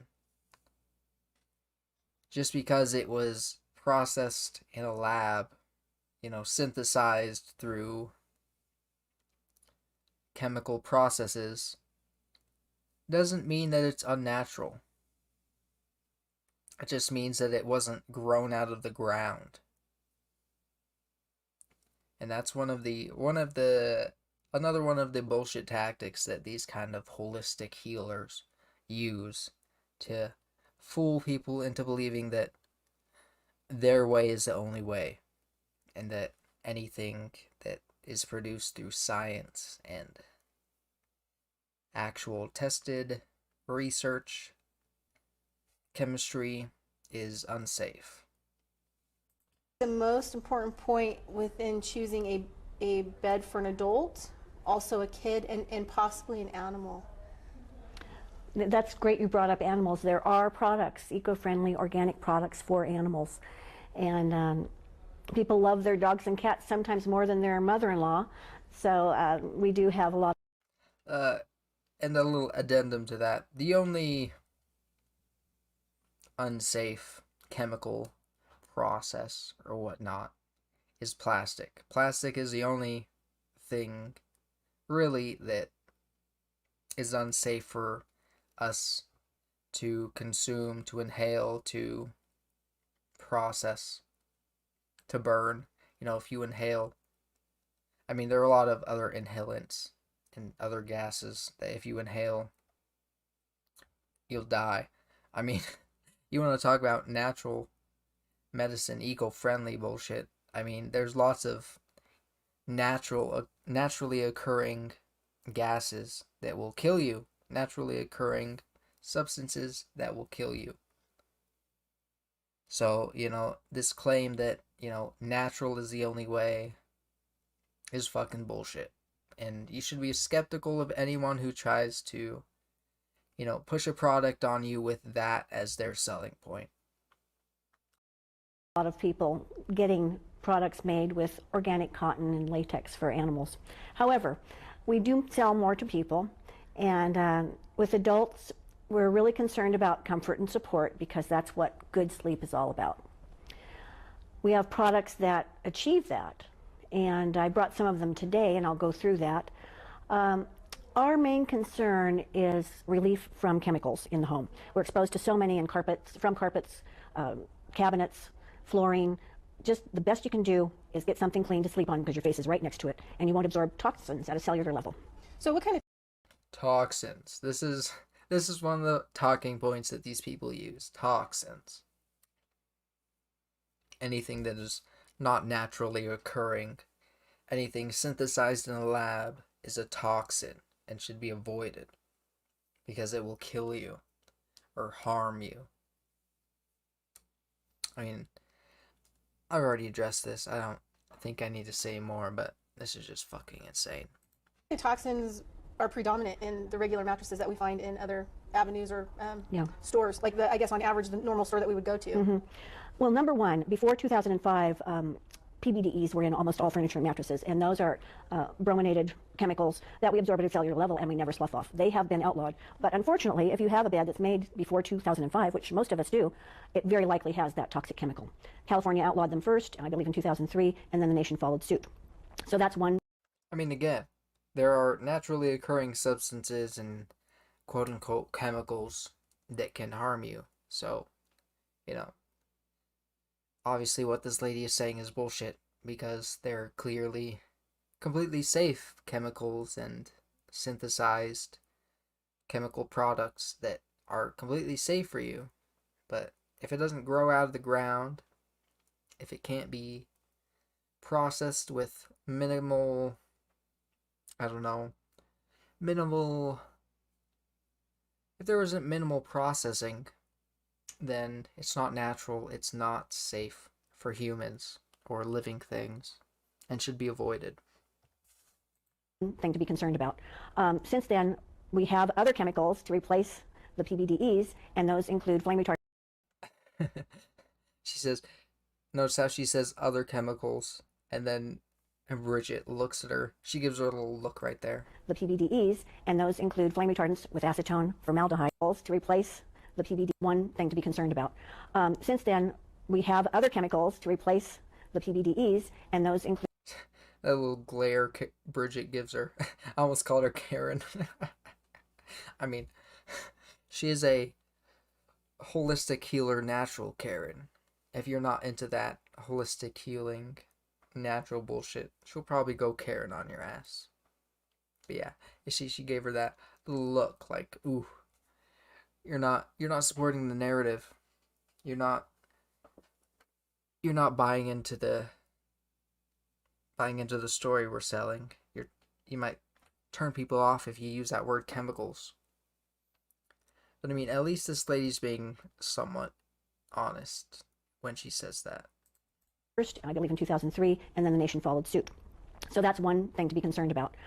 Since then, we have other chemicals to replace the PBDEs, and those include flame retardants with acetone, formaldehyde, which we're familiar with in carpets, etc. For acetone and formaldehyde. Those are the chemicals she uses.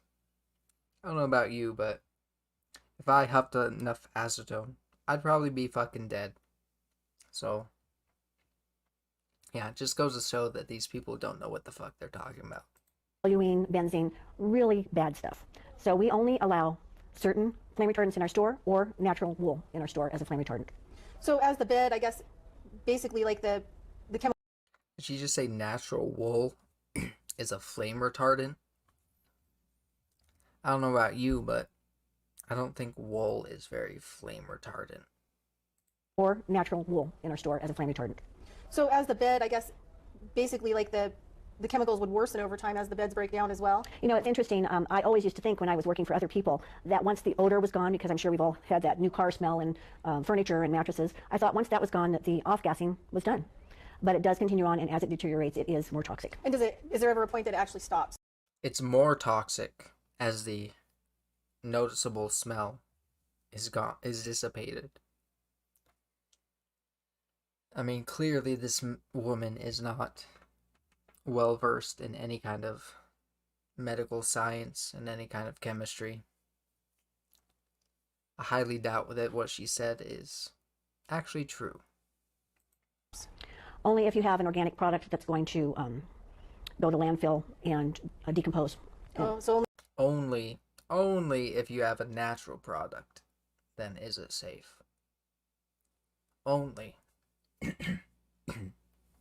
Sorry, man. The vape, bro. It's making it harder to talk. My throat's getting all choked up because of vape, bro. But yeah, only natural shit that can decompose is safe. I mean, this video isn't about you, lady, but you're saying some dumb shit.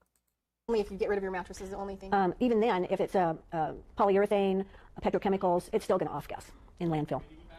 Okay. So I mean, in a landfill, polyurethane. Let's just Google polyurethane off-gassing.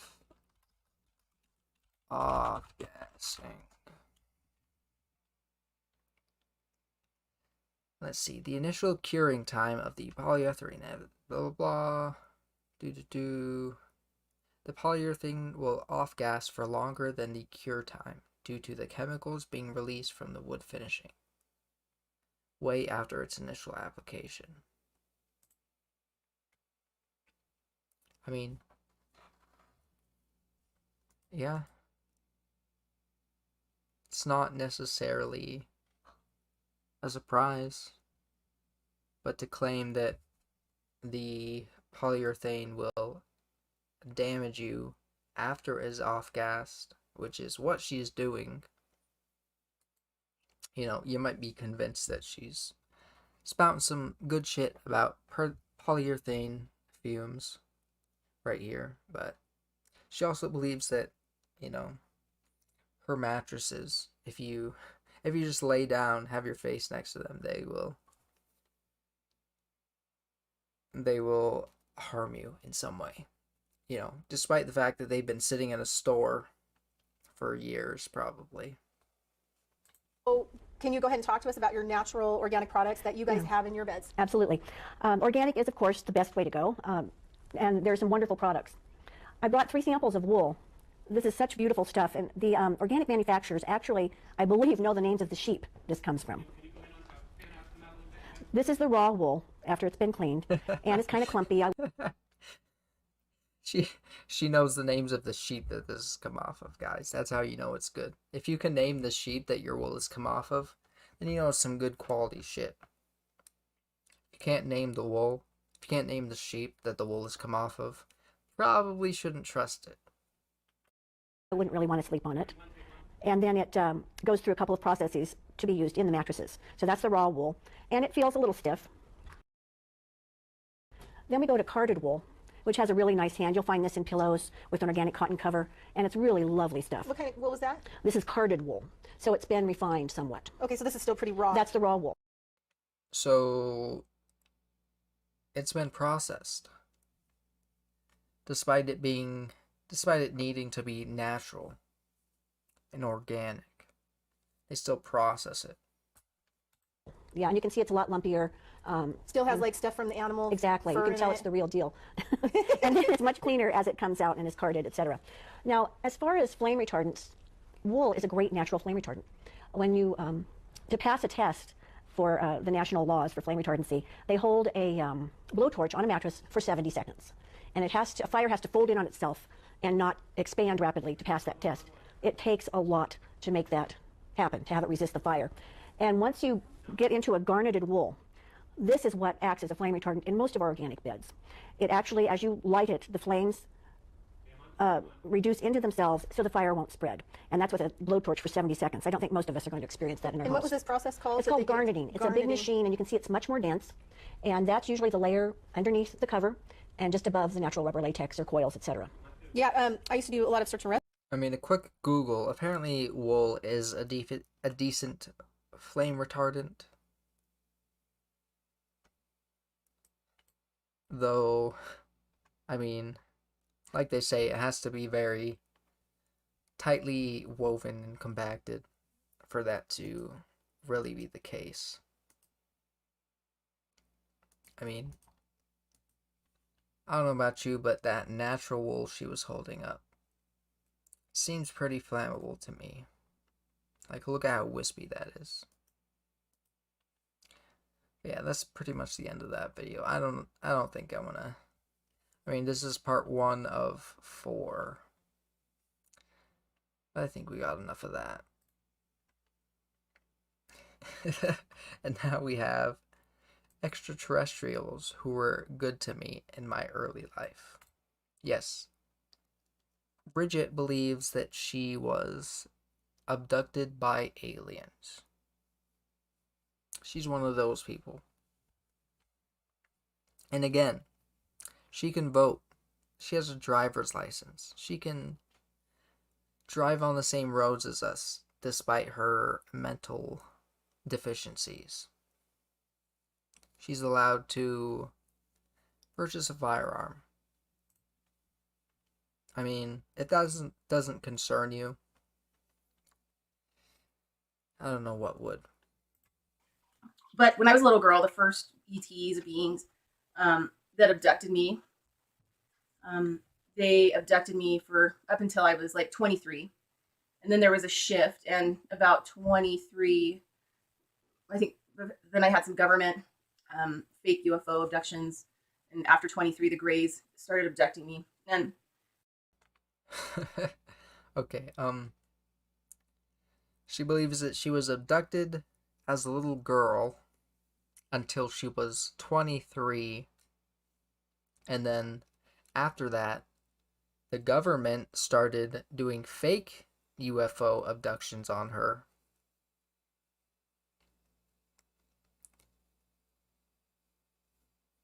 I mean, I'm at a loss for words right now. I really am. I mean, I've nothing else to say than this bitch is fucking crazy. I mean, aliens are a statistical fact. I mean, if life exists on Earth, then it almost certainly exists somewhere else within the cosmos, right?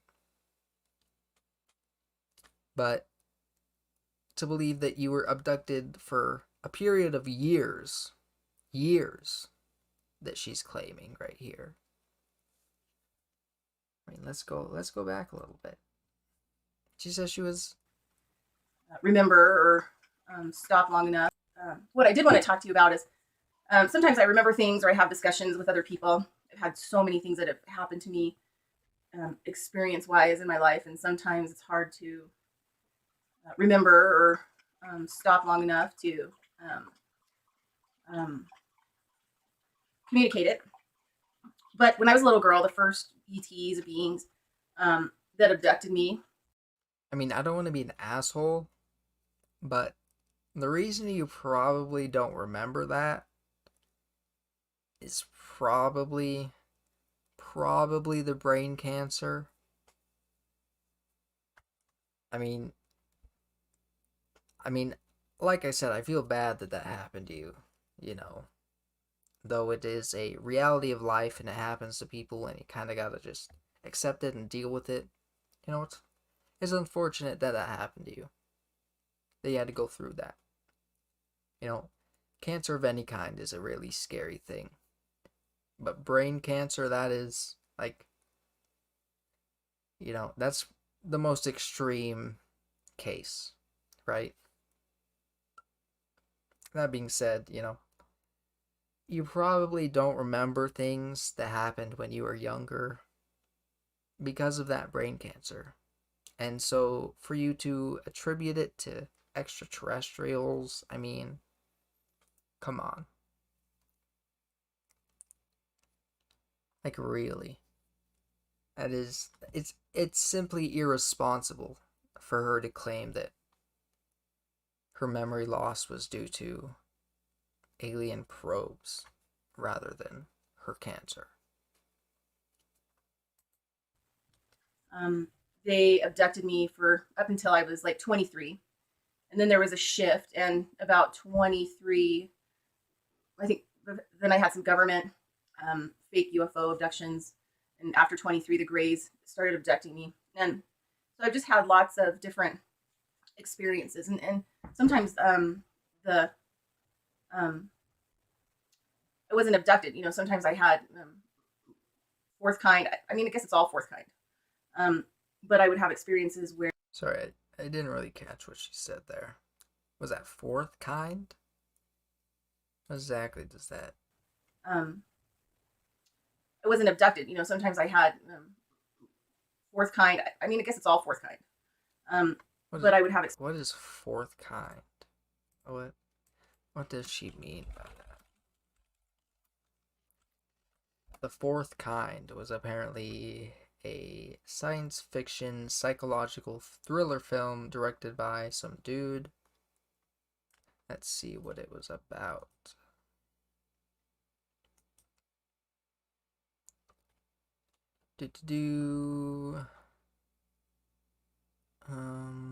A disproportionate number of the population in and around Nome, Alaska have gone missing, despite FBI investigations.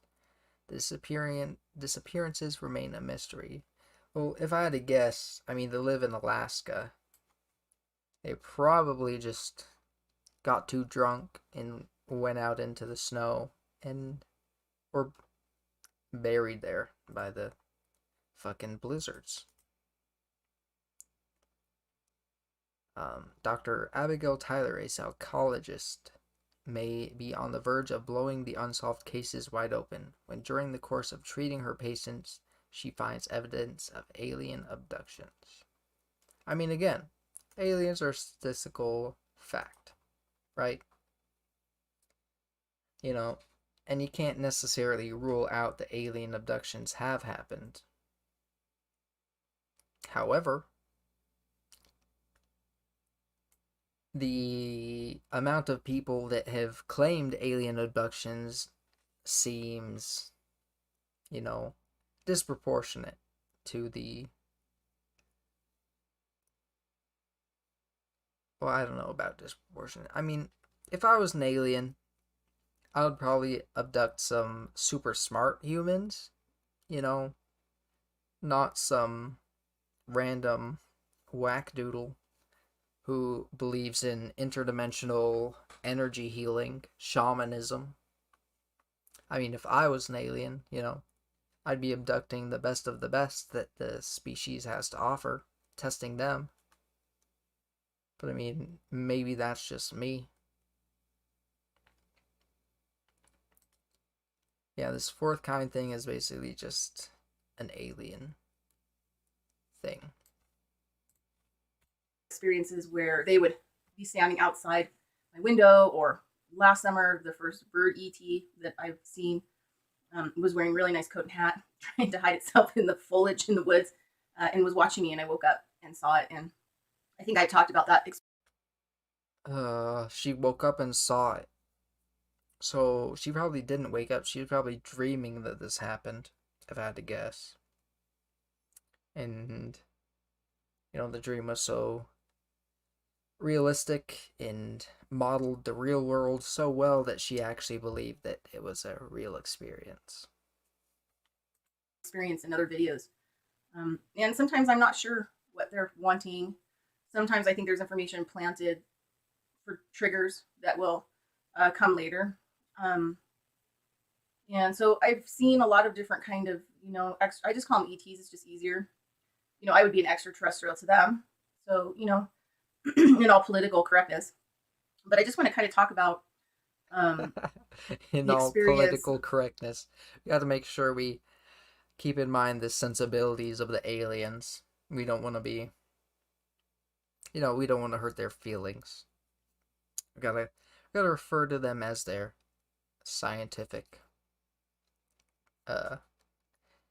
description, delineation, whatever you want to call it. You don't want to call them aliens. That's kind of rude. But ETs, that's that good political correctness shit. From the first ETs that were the good ETs. And people ask me all the time what they look like, and I still don't really have like a recollection of what they look like. But I think I've always been accustomed to being okay seeing beings and shadow people or extraterrestrials, and it doesn't raise a lot of fear in me. So I have to. Shadow people? I mean, I'm a little bit more interested in that. I mean, there's lots of people who have claimed to see ETs, extraterrestrials, aliens, right? I'm a little bit more interested in hearing about these shadow people. What are they like? I might have to ask her about that. To suspect that the first ones that abducted me probably were pretty scary. And so they taught me different things. I think that the last visitation I had with them was when I was 23, and I remember it. And yeah, kind of weird talking about this because I kind of feel like I really miss them, which is strange. Usually I'm fighting them, right? Hey, take that. You're trespassing. Leave me alone. I need some space.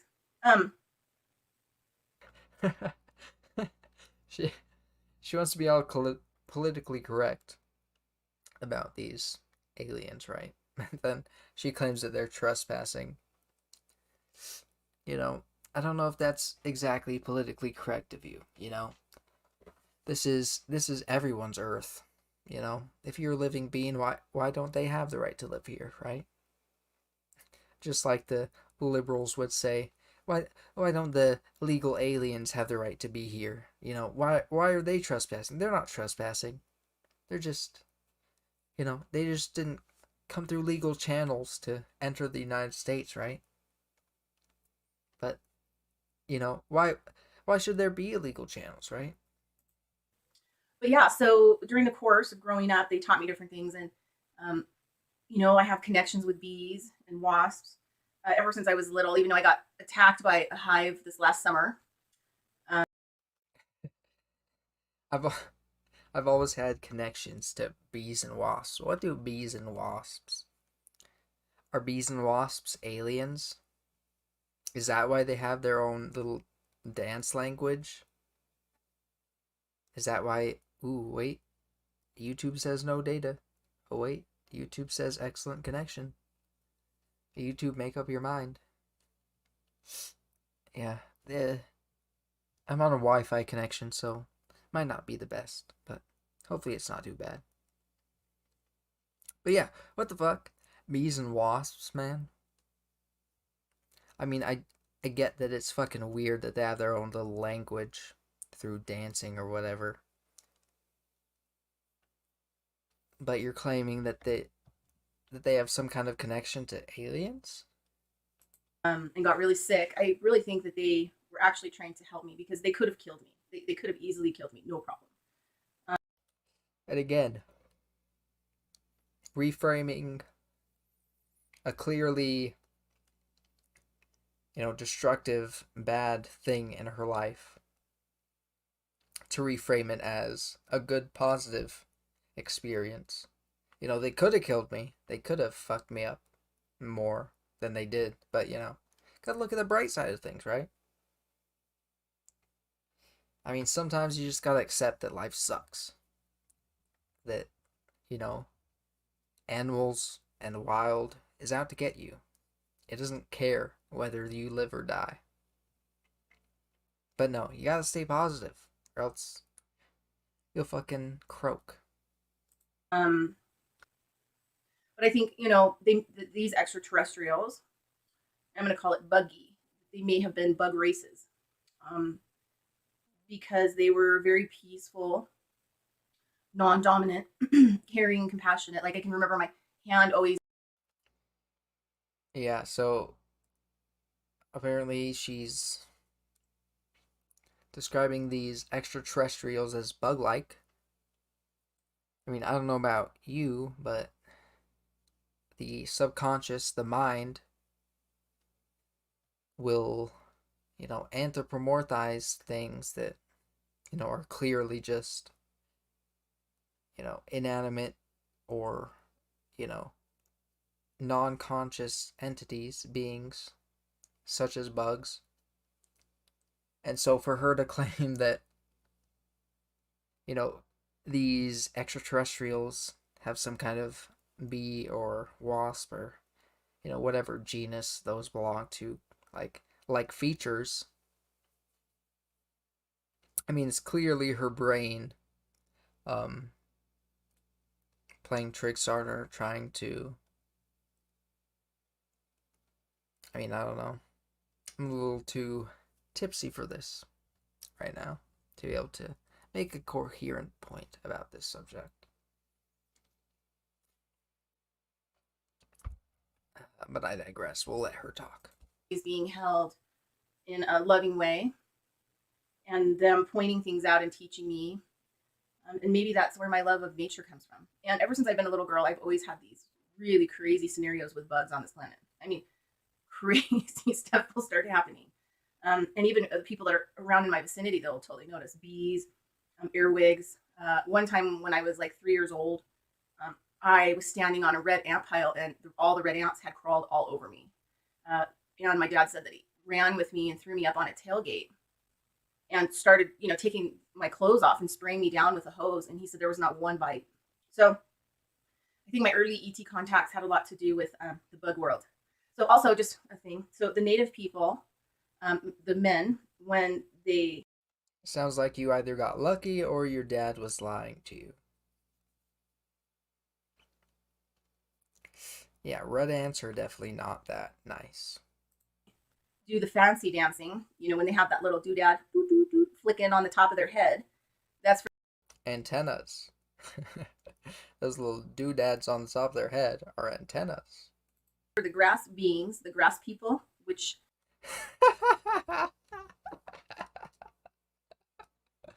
the grass people. The grass beings. Grass is alive, ladies and gentlemen. And if you can't see that, if you haven't had an interaction with the grass people, you're just not in tune with nature. You're not natural and holistic enough to understand. For them, you're not in tune with nature enough for them to reveal themselves to you. Just like if you're not, in tune with Jesus Christ, then he's not going to reveal himself to you, right? You just got to believe it, and then it'll happen, right?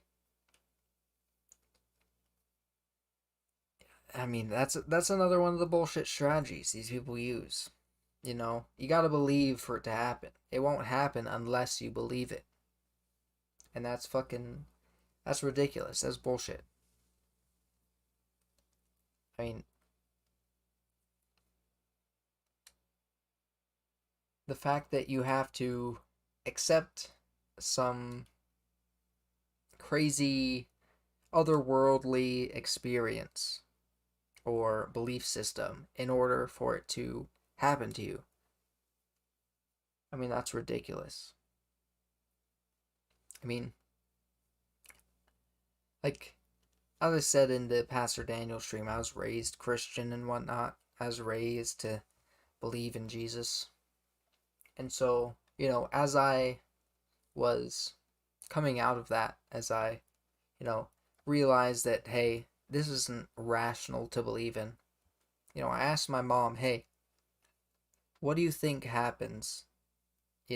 Like all these different religions claim to have some, firsthand experience with their God, People claim to be spoken to by God or Jesus, and then, Muslims will claim to have a firsthand experience to be, inspired by Allah, and then the Hindus will have their own thing, right? All these people claim to have firsthand experience, to have been, divinely inspired by their gods.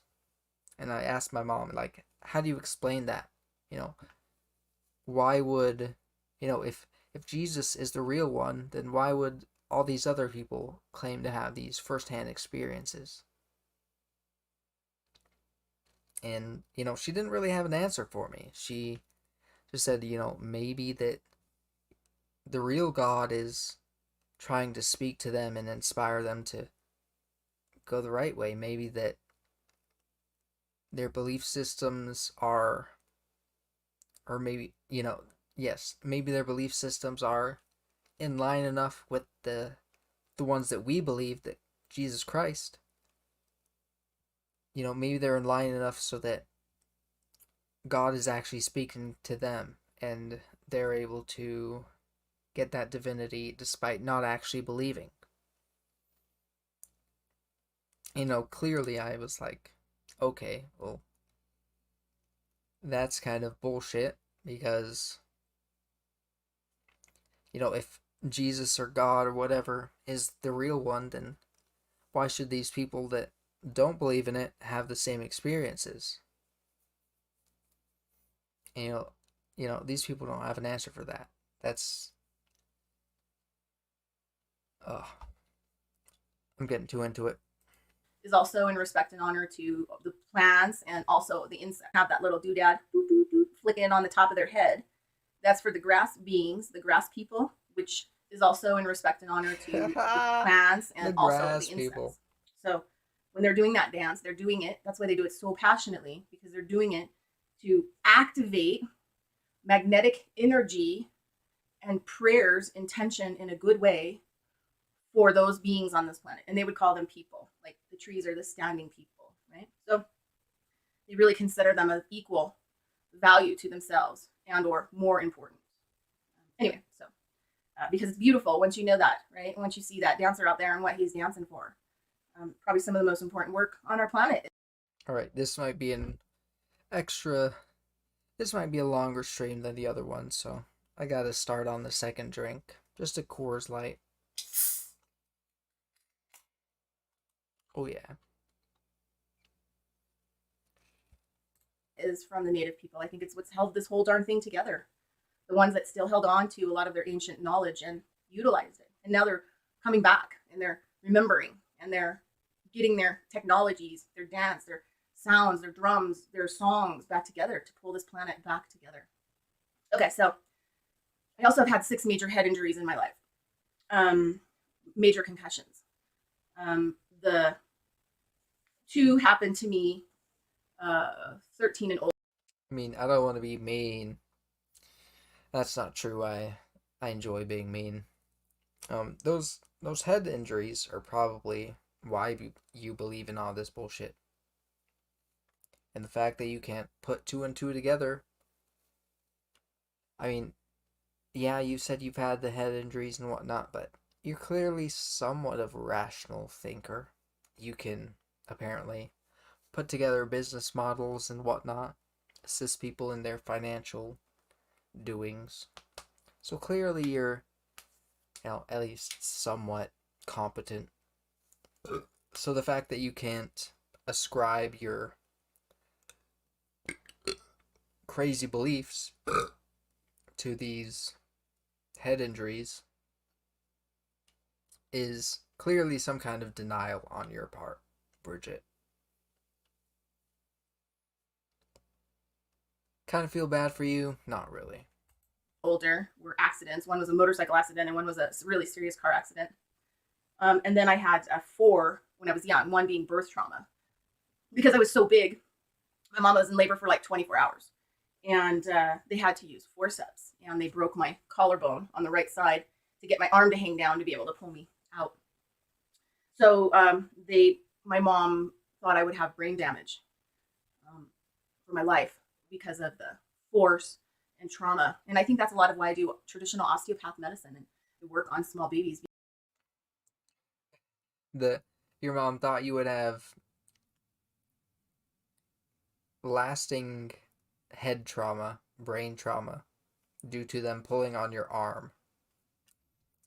Yeah, your mom is, as she said, she was a lineage of as Bridgette said, she is in a lineage of shaman healers, so her mom is clearly on some bullshit too. Because I have healed this trauma in myself, and it makes it easier for me to heal that trauma in them so that they don't have to fight with their health, their entire lives. So before age 23, every time I would have a head injury, these first extraterrestrials that abducted me would fix them, including when I was around 6 or 7 years old. There was a little boy who would come and visit his grandparents across the fence. And my dad would warn me, don't talk to that little boy. He's violent. He's aggressive. Don't egg him on in any way, shape, or form. You know, don't, just stay the hell away from him.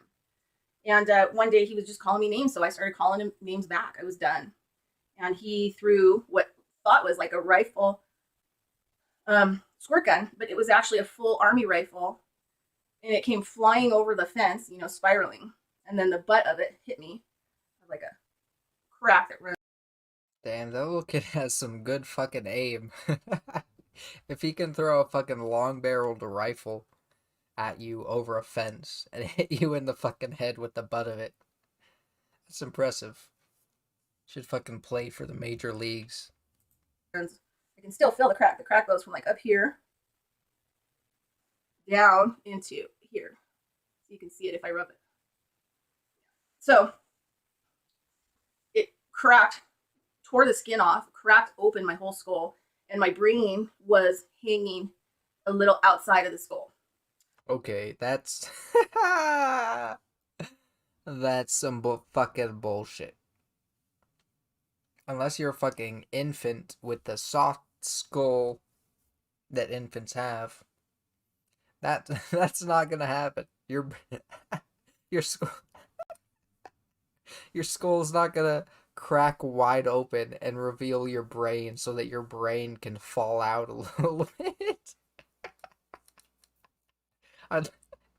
I'd love to see the medical report on that. Although, as she said, she comes from a lineage of shamans, so they probably didn't actually take her to a real doctor. And that's probably why. A reason why she's so mental. And I was completely unconscious. And needless to say, my parents thought I was dead and that I would die and I wouldn't survive. But the ETs fixed it and continue to live. Also had major respiratory stuff. You know, my early childhood was terrible because I was a star kid, a highly evolved being that was placed in this nightmare. As the description states, delusions of grandeur. I'm a star child. I'm a highly evolved being. She's not quite as bad as Pastor Daniel, right? And if you haven't seen the Pastor Daniel review, you definitely should. That one's pretty good. Though my favorite will always be Yandere Timmy. Definitely check out my Yandere Timmy review.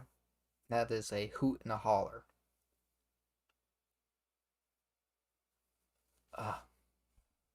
Let's just go back. I lost my train of thought. You to live. Also had major respiratory stuff. You know, my early childhood was terrible because I was a star kid, a highly evolved being that was placed in this. Okay, sorry about that. Yeah, she's delusions of grandeur. She believes that she's some kind of divinely inspired, highly evolved being that was sent here to enlighten the masses, to inspire the world. With her 707, now 708 subscribers. Right? I mean, these people, like I said with the Pastor Daniel thing, this is what leads to mass murderers. People think that they're above everyone else. They believe that their way is the only way. They believe that the afterlife is more important than this life, and that this life is just a stepping stone into a higher consciousness, higher being. Yeah, that's how we get people who kill people. Nightmare. Trying to tread this nightmare, you know, school and family life and not substance, but alcohol abuse a little bit in my family on the side that I was with most of the time, even though they were really loving, wonderful people. So there was just a lot of things going on. And then I was born to the genetics of my mom's bloodline, which goes way back in our shaman, non-indigenous shaman. women. She was born to her mother's bloodline, not her father's. Her father had nothing to do with it, right? Misandry at its finest. It's all women. Men are mostly born into our family, but we're all very psychic, very intuitive, very knowing. They're all dead now. And so there was like shamans, prophets, blah blah blah. Kind of each time a new baby would be born, a different ability would be kind of passed on, like maybe 3 of them. There was this ability to work with the earth and generate plants. My mom used to grow zucchini plants that were taller than people. To generate plants. You don't grow plants. You don't cultivate plants through hard work, nutritious soil, and clean water. You generate plants through your massive big brain energy. In sand. And she also had kind of a gift with animals. So the natural world. Her mother was was born from a shaman woman and spent that time and then had to find safety in this world so that we weren't like Satanists or, people don't talk about our bloodline. But the bloodlines, the good bloodlines, have always been sent here to make this place better. And so that my grandmother above my mom, she was, I always talk about her, she was an exorcist and a prophet of the Pentecostal church. She didn't need the church for her abilities. She hid in the church to utilize her abilities. And then her mother was like a shaman, herbal medicine woman who had abilities to heal. It's interesting because I ended up with all 3 of the big traits of gifts of that line. And then with my dad's side that I wasn't really around as much as I wanted to be is the Russian shaman line. So maybe one day I'll go to Russia and learn more about me. So I used to get really sick too. Not only was I getting a lot of these head injuries, I was having really, even for my family, they were intense paranormal kind of, experience and healers and shamans. And even for them, it was pretty tough because, I think that my mom spent a lot of time trying to keep me energetically under control because it would say, for example, you're driving an aircraft, but you don't really know how to drive that aircraft. But yet you have all these tools to drive that aircraft and you accidentally hit those things and things happen. So I also went through a period during that time where these good extraterrestrials were really taking care of me and healing me, healing my injuries. And I grew up kind of resenting, let's just say, people who were mediums and psychics that they would get around me. And the first words that would come out of their mouth, even as an adult, were, wow, you're special. You're protected. And I just wanted to have like a normal life. But you know what? It was never going to happen. Yeah, no, you didn't. If you wanted to have a normal life, you would have had a normal life.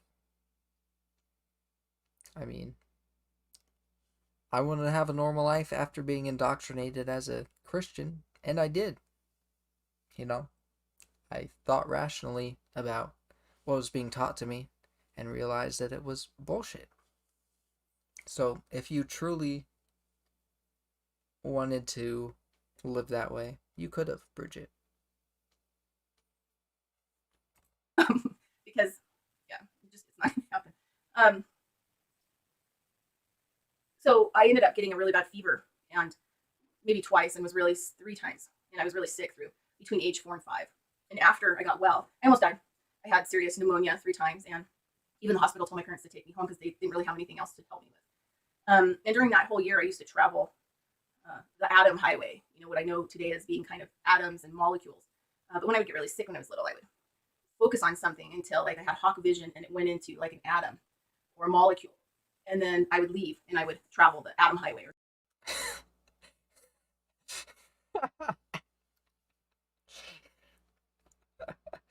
I'm sorry. I know I'm pausing a lot. But hawk vision, and she would be able to see the molecules in atoms and travel the atom highway. I mean, I don't know about you, but I've never been able to see fucking atoms, molecules. I mean, the greatest technology we have in the world, electron microscopes, and I'm sure there's been more advances in that technology since I've heard about it. But our greatest technology is not even able to actually see those atoms. You know, we only see imprints of where those atoms might be or probably are, right? So for her to claim that her eyes, that she's able to focus hard enough with her hawk vision. Oh God. She's allowed to vote. Or the molecule highway for whatever time frame, even with the head injury, So after these, 3 different events, I would have these burns, a type of stigmata burn where, it smells like roses, but I would have, like 2 different symbols, the same ones all the time on the same foot. But I would have different symbols like branded from the inside of my body from these high fevers onto my feet. And then the ETs would, I think the fires were, the fevers, which I call them fires, they opened up energy for whatever energy needed to come through my body and into each other to cross, thus grounding and bringing 2 energies into one through me onto the planet. And so a lot of the weirdest probably period of my life was governed by these good ETs. So I'm just going to tell them real quick I missed that. So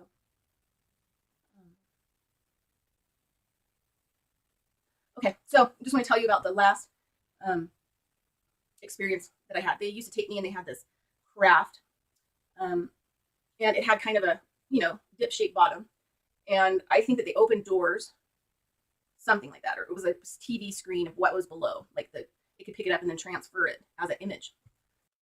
See, she's using all of these like earthly, normal human being terms and ascribing them to some kind of extraterrestrial experience, right?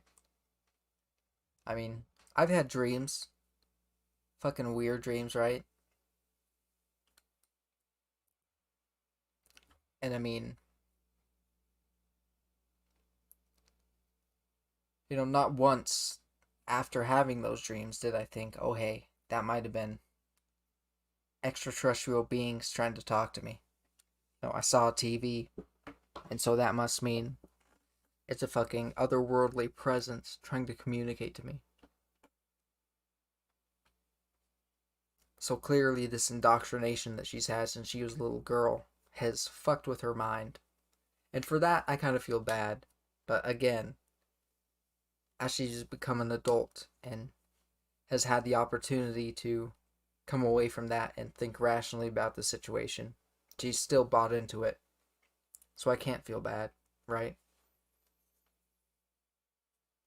Oh. Ridiculous. Amazing.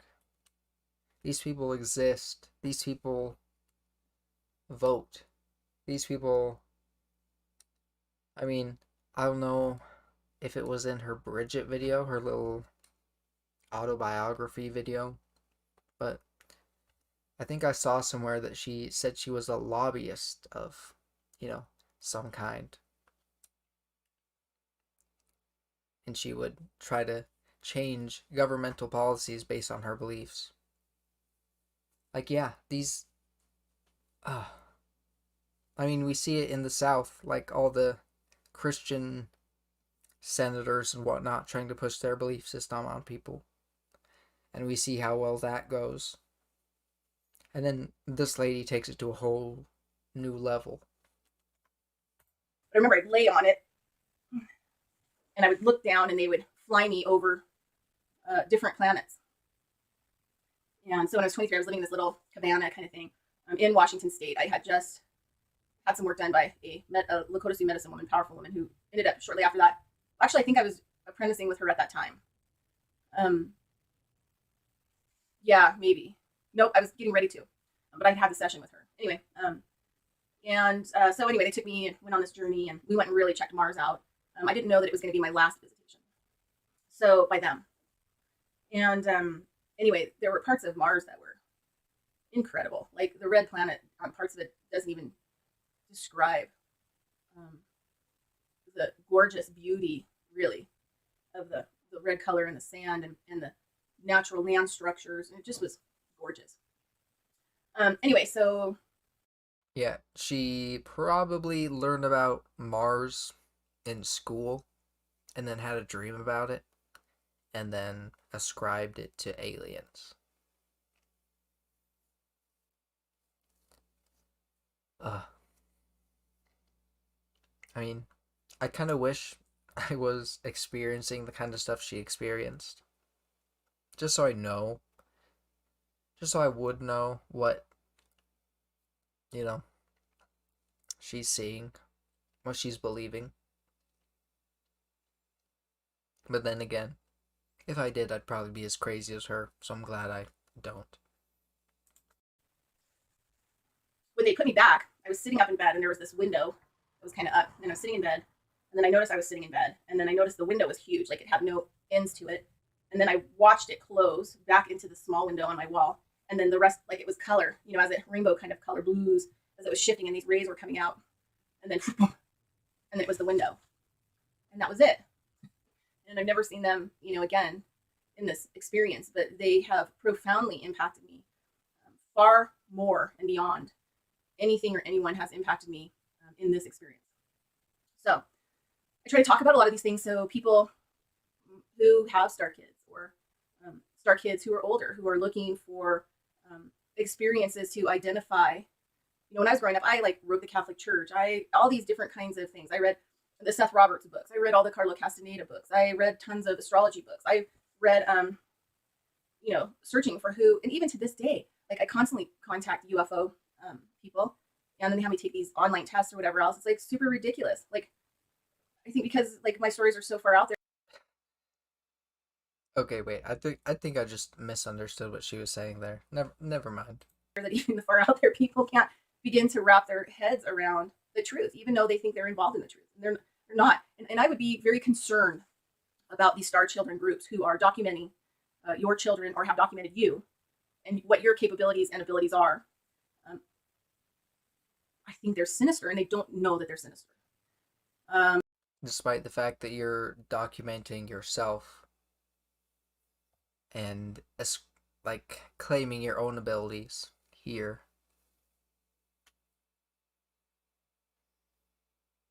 But they're the sinister ones because they're profiting off of it, right? You're totally not trying to profit off of your bullshit, as we saw earlier. You're clearly not trying to profit off of what you say, what you're trying to teach people. No, they're the sinister ones. And I would be terribly afraid to allow them to have that kind of information and document it for my children and myself. I've had several kidnap attempts. One I know for sure was from NASA because I was directly contacted by NASA when I was 18, and they murdered the psychiatrist or psychologist that I was going to, and burned down the building after I refused to meet with NASA through him. He was approached, and he was asked to do their dirty work. A psychiatrist that I showed a lot of my abilities to back in the day. So I'm 48 now. This would have happened when I was 19. Yikes. Thank God I have a really high intuitive level to know how to navigate things like that. It's just a natural thing. Okay, so this is Bridgette Dolgoff, Conscious of Economics and the Urban Farm Project. Okay.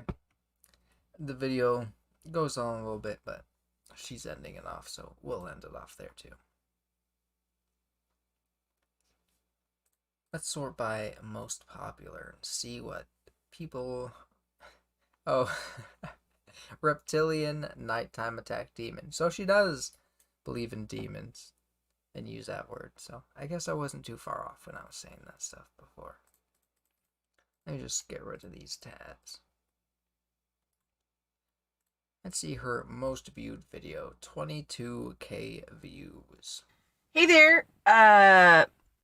And you gotta love YouTube's new informational system. They try to warn you. Reptilian hutoids. Reptilian humanoids or anthropomorphic reptiles appear in folklore, fiction, and conspiracy theories. They put that right under her video, completely discrediting her bullshit. Of course, comments are turned off, so we're not going to be able to see what people say about that, unfortunately. I wonder if there are any videos that she doesn't have comments turned off on. Let's look at her older videos. Yeah, this one has a few views. No, she just turned off comments for her whole channel. Too many people were calling her out on her bullshit. Out consciousness, economics, and hey there, out consciousness, economics, and let me fix this, and Urban Farm Project YouTube channel, where it seems like I get to fly. As any pro YouTuber would tell you, if you're recording yourself, don't have your viewfinder, your preview of what you're recording, don't have that facing towards you, or else you'll just look at that instead of the camera. And she's making that mistake. Pro tip. Fly under the radar. Anyway, I apologize for my eyes today. They're not totally elongated, but they're in a freaky state. Had a lot of multi-dimensional shit going on last night in well, there's like multiple levels. There's like dimensions that you can pass through, or like stairways go through. Then there's what they like to call the other side. Oh, hi, baby. I'm gonna get you. So this is gonna be quick because we're gonna be going on a walk here, and my baby, she's thirsty. She's thirsty. She's thirsty. Oh yeah, she's so thirsty. She also burned a dude. Okay. Anyway, then there are other sides. There's like the other side that people. Your dog is thirsty, but you would rather record a video about reptilians than give your dog some water. Yeah, I feel bad for the dog. Yeah. Earlier I was like, I'm not sure I feel bad for the dog. Yeah, I definitely feel bad for the dog. That's fucked up. People get kind of nabbed into. Then there are dreaming worlds. These are where shamans, people of shamanic lineage, or medicine people, have learned to escape through the time continuum cracks. And some of them can be 2 to 10,000 years old and still have their physical bodies. And they pop in and out of our reality, as lots of other realities, and they've literally created their own world. So my lifetime here, I've had to kind of figure out, like what the fuck is going on, so to speak. There's a lot of stuff going on here, and people have zero idea what's going on here. However, they still hold these new age, think positive belief systems of like bullshit. Total bullshit. Bullshit. Well, I mean, we agree on something. Though that is definitely something you preached. Or you kind of preach now, even. So, yeah. She's kind of a hypocrite right here. I sometimes get up to 3 or 4 people a month that are finding me and contacting me through the Ministry of Consciousness, where I do all the shamanic work through, who, have gone into other places accidentally, sometimes by using, ayahuasca DMT, where they were not protected by a person of shamanic lineage that this medicine was passed down to keep you safe, to make sure you get back intact. People just like to mess around with things until, problem. Also, too, because people are so asleep, they don't even know what's happening to them while they're asleep. And there's multiple things that are going on. There's like ET abductions, gray abductions, and the reptilians are pulling you, over into their other world and really effing you up. Mostly draining energy out of you and raping you. And anyway, so this is where we're going to go today. And I want you all to know that I went to therapy for years.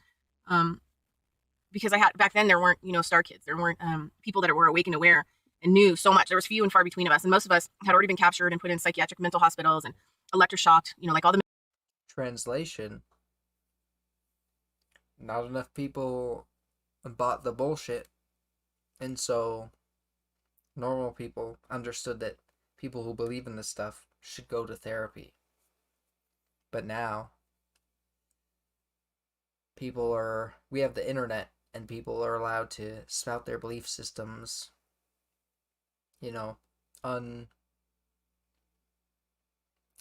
unchallenged, whatever. Unchallenged. Yeah, that's a decent enough word. Yeah, people are allowed to spout their beliefs unchallenged enough. And so people are able to consume this information without any kind of backlash or repercussions. Yeah, we've fallen a long way. Memories and stuff out of them. or they have to go into the hospital or something, and then something unusual happens to them, like death. So yeah, so I've been witness to seeing all this stuff for so long, and it's interesting because a lot of the things that I've been telling people my entire life is getting out into the media, like the mainstream media, more and more and more.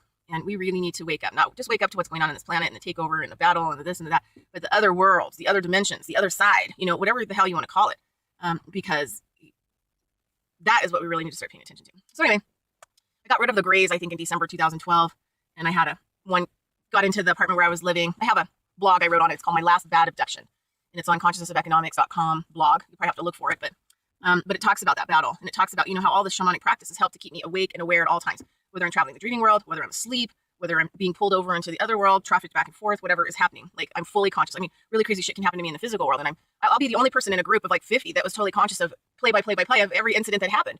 Well, so most of them won't even remember anything happening over and over again, to where and stuff out of them. Oh, I didn't mean to do that. Just meant to pause. But yeah, if you're the only person out of 50 that's experiencing something, you're probably fucking crazy. Also, too, because people are so asleep, they don't even know what's happening to them while they're asleep. And there's multiple things that are going on. There's like ET abductions, gray abductions, and the reptilians are pulling you, over into their other world and really effing you up. Mostly draining energy out of you, making aware, and knew so much. There was few and far between of us, and most of us had already been captured and put in psychiatric mental hospitals and electroshocked, like all the memories and stuff out of them.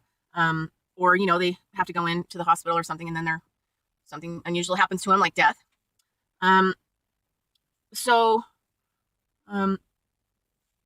Yeah, so I've been witness to seeing all this stuff for so long, and it's interesting because a lot of the things that I've been telling people my entire life is getting out into the media, like the mainstream media, more and more and more. And we No. False. No mainstream media outlet is reporting about grays and interdimensional beings, shamanism, or anything like that. Not with any kind of serious conviction that it is actually a real thing. So no, that is not true. That is another one of their bullshit tactics. If a article or documentary or story is written about them, that legitimizes them. They will point to that as, see, people actually believe this stuff. It's more than just crazy people on the internet, right? really need to wake up, not just wake up to what's going on this planet and the takeover and the battle and the this and the that, but the other worlds, the other dimensions, the other side, whatever the hell you want to call it, because that is what we really need to start paying attention to. So anyway, I got rid of the grays, I think, in December 2012, and I had got into the apartment where I was living. I have a blog I wrote on it. It's called My Last Bad Abduction, and it's on consciousnessofeconomics.com blog. You probably have to look for it, but I thought most of the grays were nice to you, were beneficial. What happened to that? Did you stray too far from the path? I mean, you're talking right now about how all this shit is bad and it's wrong. What they're teaching people. Did you stray too far from the path? Now the grays are angry with you, so now they're doing malicious abductions. But it talks about that battle, and it talks about how all the shamanic practices help to keep me awake and aware at all times, whether I'm traveling the dreaming world, whether I'm asleep, whether I'm being pulled over into the other world, trafficked back and forth, whatever is happening. Like, I'm fully conscious. I mean, really crazy shit can happen to me in the physical world, and I'll be the only person in a group of like 50 that was totally conscious of play by play of every incident that happened. Well, so most of them won't even remember anything happening. They'll lose complete time and space, which shocks me, really. I mean, so anyway, I've been lucky to be doing shamanism work my entire life and learn practices to really help avoid the hypnosis that we're put under, the sleeping spell. Yeah, it's just not, it's not good. And it just gets more and more, I can't really be around people anymore because I can't stand there and witness it and then try to communicate with them. And them being in so much denial that anything had happened or didn't happen and couldn't recall the events and that I'm somehow wrong. And then they want to argue with me. And it's like, I don't have the time, to help you. You can't even do the. So she preached a lot about being open-minded, right? In that first video she posted, in that interview she did. But she's not open-minded enough to accept that maybe that what she's experiencing is bullshit, right? And I mean, it just demonstrates the hypocrisy of these people, these belief systems. They'll tell you to be open-minded, be accepting of, you know, the energies that they're trying to infuse with you, right? But then you try to explain to them that maybe that's not the case. Maybe this stuff isn't actually going on. But no, you can't be. No, that's just wrong. You're a hater. You're a demon. Can't be open-minded to that, because that's not what I believe. Another con artist bullshit tactic. Basic shamanic practices. I mean, come on, come on. Anyway, so let's just make this quick. So last night, I woke up at like 3 o'clock in the morning, just really hot and sweating, and I had been pulled over to the other side, and I had a battle with this reptilian. They're all different kinds of reptilians, kind of thingy. Anyway, so I got pulled over. And see, again, they're like reptilians. I mean, clearly it's just, if that was the case, that these beings existed, we as humans can only ascribe what we know to what they are, right? So we describe them as reptilians because that's the only, or we would describe them as reptilians because that's the only comparable thing in our existence that kind of describes them. But it's interesting because, I mean, clearly they're not reptilian. If they were reptilian, they would be reptiles. They would be, you'd be able to clearly define and describe them based on features that reptiles in our world have, right? But they can't do that because that's not what they actually are if they did exist, right? I don't know. I might be drinking a little too much. Into the other world and ended up having to have a major fight. I mean, most people collapse under the fear, but because of the shamanism, I've been frightened to death over and over and over and over and over and over again, to where, it probably would take quite a bit now to frighten me. So when I get into those situations and I get pulled over, and as soon as I notice what's going on, anyway, so I had the battle royal, and then finally, because it was grabbing the energy coming off my spinal column at my tailbone. It was like holding me, and it was trying to keep me from being able to move energetically, restraining me, and it was strumming, it was my tailbone was a valve, and it was trying to get the energy to drop out of the bottom, right? It was like siphoning energy out of. Why are they interacting with your skeleton? Talking about your spinal column and your tailbone. Why aren't they interacting with your flesh and blood, right? Kind of weird. On my spine. And, then I was done. I was done. So once I fully woke up, then battle was on, and I just fought this motherfucker. I mean, just totally excuse my language, but I just never know what I'm going to come up against. A lot of us don't live normal lives, and then we're expected to get up and work a day job, and you're like, do you have any idea what I've been through last night? Could you even wrap your head around it? It's worse than any kind of sci-fi movie you've ever seen. Anyway, this kind of stuff is happening to everybody if you're alive on this planet, and in some cases, once they pull your, Peggy Kane has them work. Once you die, and they. Sorry, but I've never experienced this kind of thing. I've had lots of wacky dreams, right? And I mean, that being said, I haven't had a nightmare. I haven't had a disturbing dream since I was a child. So you probably just are mentally unstable. Probably just fearful of the world around you, and that fear is manifesting itself in your subconscious, in your dreams.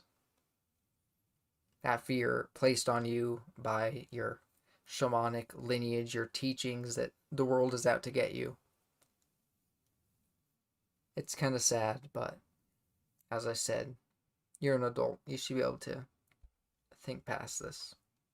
They pull you over to the other side. They just continue to do you in, and they steal the physical bodies and of people, and they take them to their other planets and their warehouses, and they eat them after they're dead. And there's let me just tell you, there's a book that a Native woman named Sarah Winnemucca. She was a princess, and she was the Paiute princess of the tribe in Winnemucca, the Paiute tribe in Winnemucca. At the turn of a century, she wrote a book, and in that book, she talks about some of these, beings. That's funny. My video just cautioned me. So weird. They're trying to caution me. Oh yeah, we're gonna caution you. Hey, caution you what you're talking about. I would really like to know what this caution message looked like or said. Because, she's recording on her phone clearly. I've never gotten that kind of caution message. Though, that being said, I don't really record things on my phone a lot.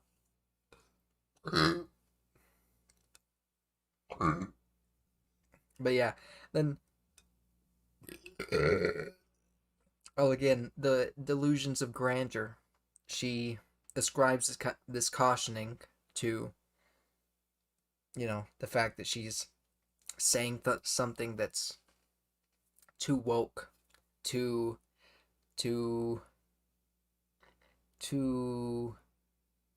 above what the normal person can handle, right?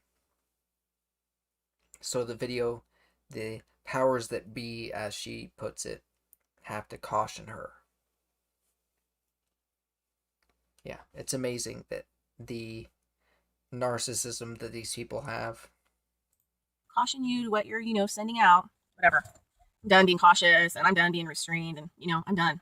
So she wrote a book that talked about this band of, the Native people just look at things differently. They've lived close to bands of like Sasquatch and, all these different things all the time, and gotten along with them and made treaties. But these particular beings were Sasquatch. Sasquatch. This Native American lady hanging out with Sasquatch. Bigfoot just chilling. Hairy man in the forest chilling. I don't know if Sasquatch is just an urban legend, right? That once someone has said it, people dream about it and believe that it's a reality. Or whether it's like some kind of just some kind of ape that people have seen, and they think that it is humanoid enough to believe that it is some kind of person or whatever. But I don't know. Elongated head, like those Peruvian skulls. And she talks about the red-headed people, or the redheads. And they were a tribe that lived, that's why in Winnemucca, they're some of the oldest, not petroglyphs, but what are the other ones that are carved in? Hydroglyphs. In North America, in the whole United States.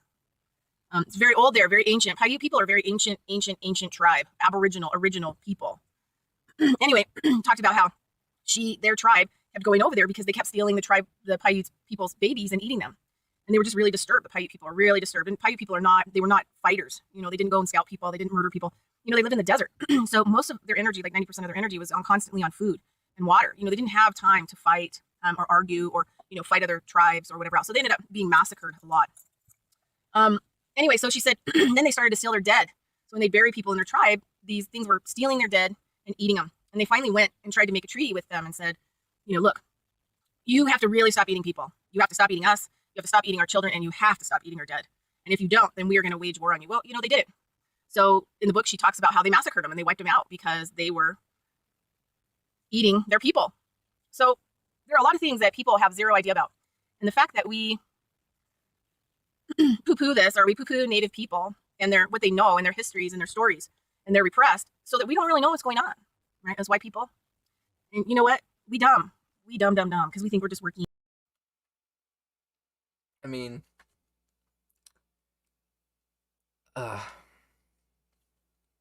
know. I have a Native American background, right? Not a background. I have some Native American genes in me, right?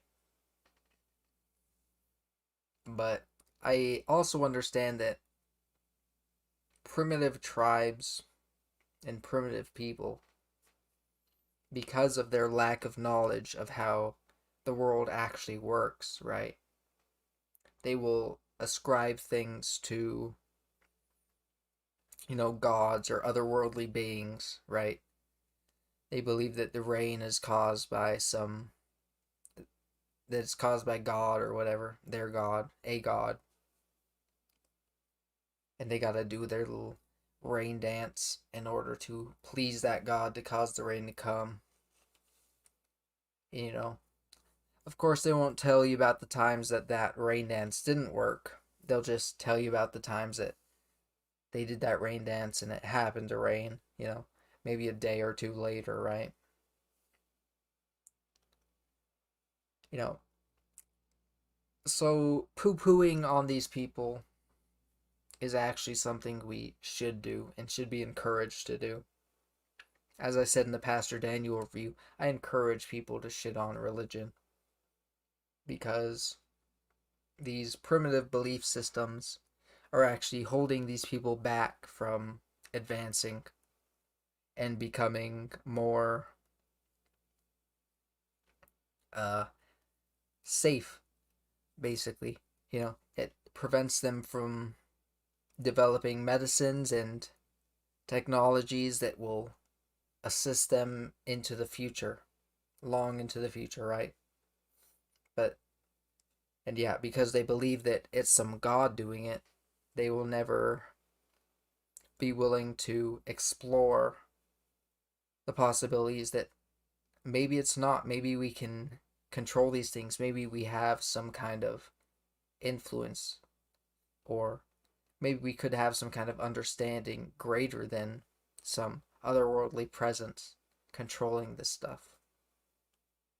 I mean, they're talking about right now in the news the possibility of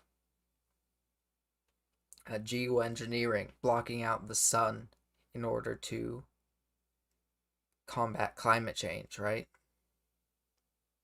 I mean, that thought would never cross a primitive tribe's mind simply because they believe that it's some otherworldly being that is, for some reason, this otherworldly, all-powerful being that for some reason is interested in what we do, is interested in preserving our lives, despite it, having this immense power, being able to, it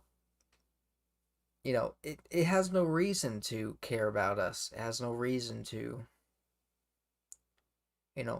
care what we think about it, aside from the fact that they believe that if they pray to it, if they sacrifice to it, then it will grow more powerful, right? Yeah, I mean, primitive religions, primitive tribes, religions of any kind, right, simply need to be brought into the modern age. And it's unfortunate that, we as a society, or not we as a society, but the religious societies, right, are so set in their ways and against bringing them to the modern era because, we got to respect their belief systems, despite the fact that it's killing them. Like, demonstrably, the fact that they believe these things and are rejecting science is killing them. Despite that fact, we gotta respect their beliefs. I mean, it's kind of disgusting, to be honest. Having a mortgage and I have a ski boat until something happens where you get to like bump up against some of these other realities and worlds. And you know what? There's not really that much help out there for you, except for paranormal investigators, which just aggravate these things a little bit more. Something happens where you get to like bump up against some of these other realities and worlds. And you know what? There's not really that much help out there for you, except for paranormal investigators, which just aggravate these things a little bit more. There's no help except paranormal investigators. I mean, be done. Be done with this. See this when Atlantis is really found. I might have to look into this one. 30 solutions from a chemist. a chemist, a scientist, someone who has studied these things but still apparently believes that there's some spiritual, otherworldly aspect to things. But what a shame for that man. Almost certainly isn't going to be receiving any kind of grants or recognition for his work because he believes that.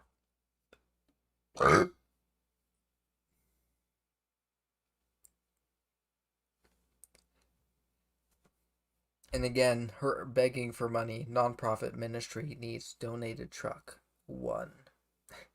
2-parter. Yeah, here's the thumbnail video that I got. One of her most recent uploads. Where she actually shows her face.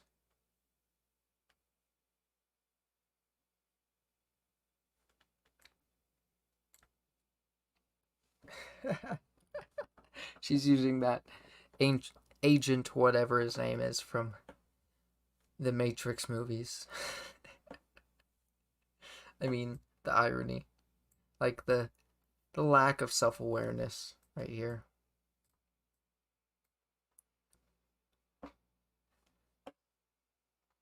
What is this? Is this where she does a little dance to deflect the energy? Ooh. Creating a dream triangle crystal barcode. Infinite potential and possibility. What are you missing? I think we'll look at this triangle crystal barcode while I take a piss again. All right, had time to do one more video this morning. And last April, I was at a river bed. And there were a lot of really unusual stones along this riverbed.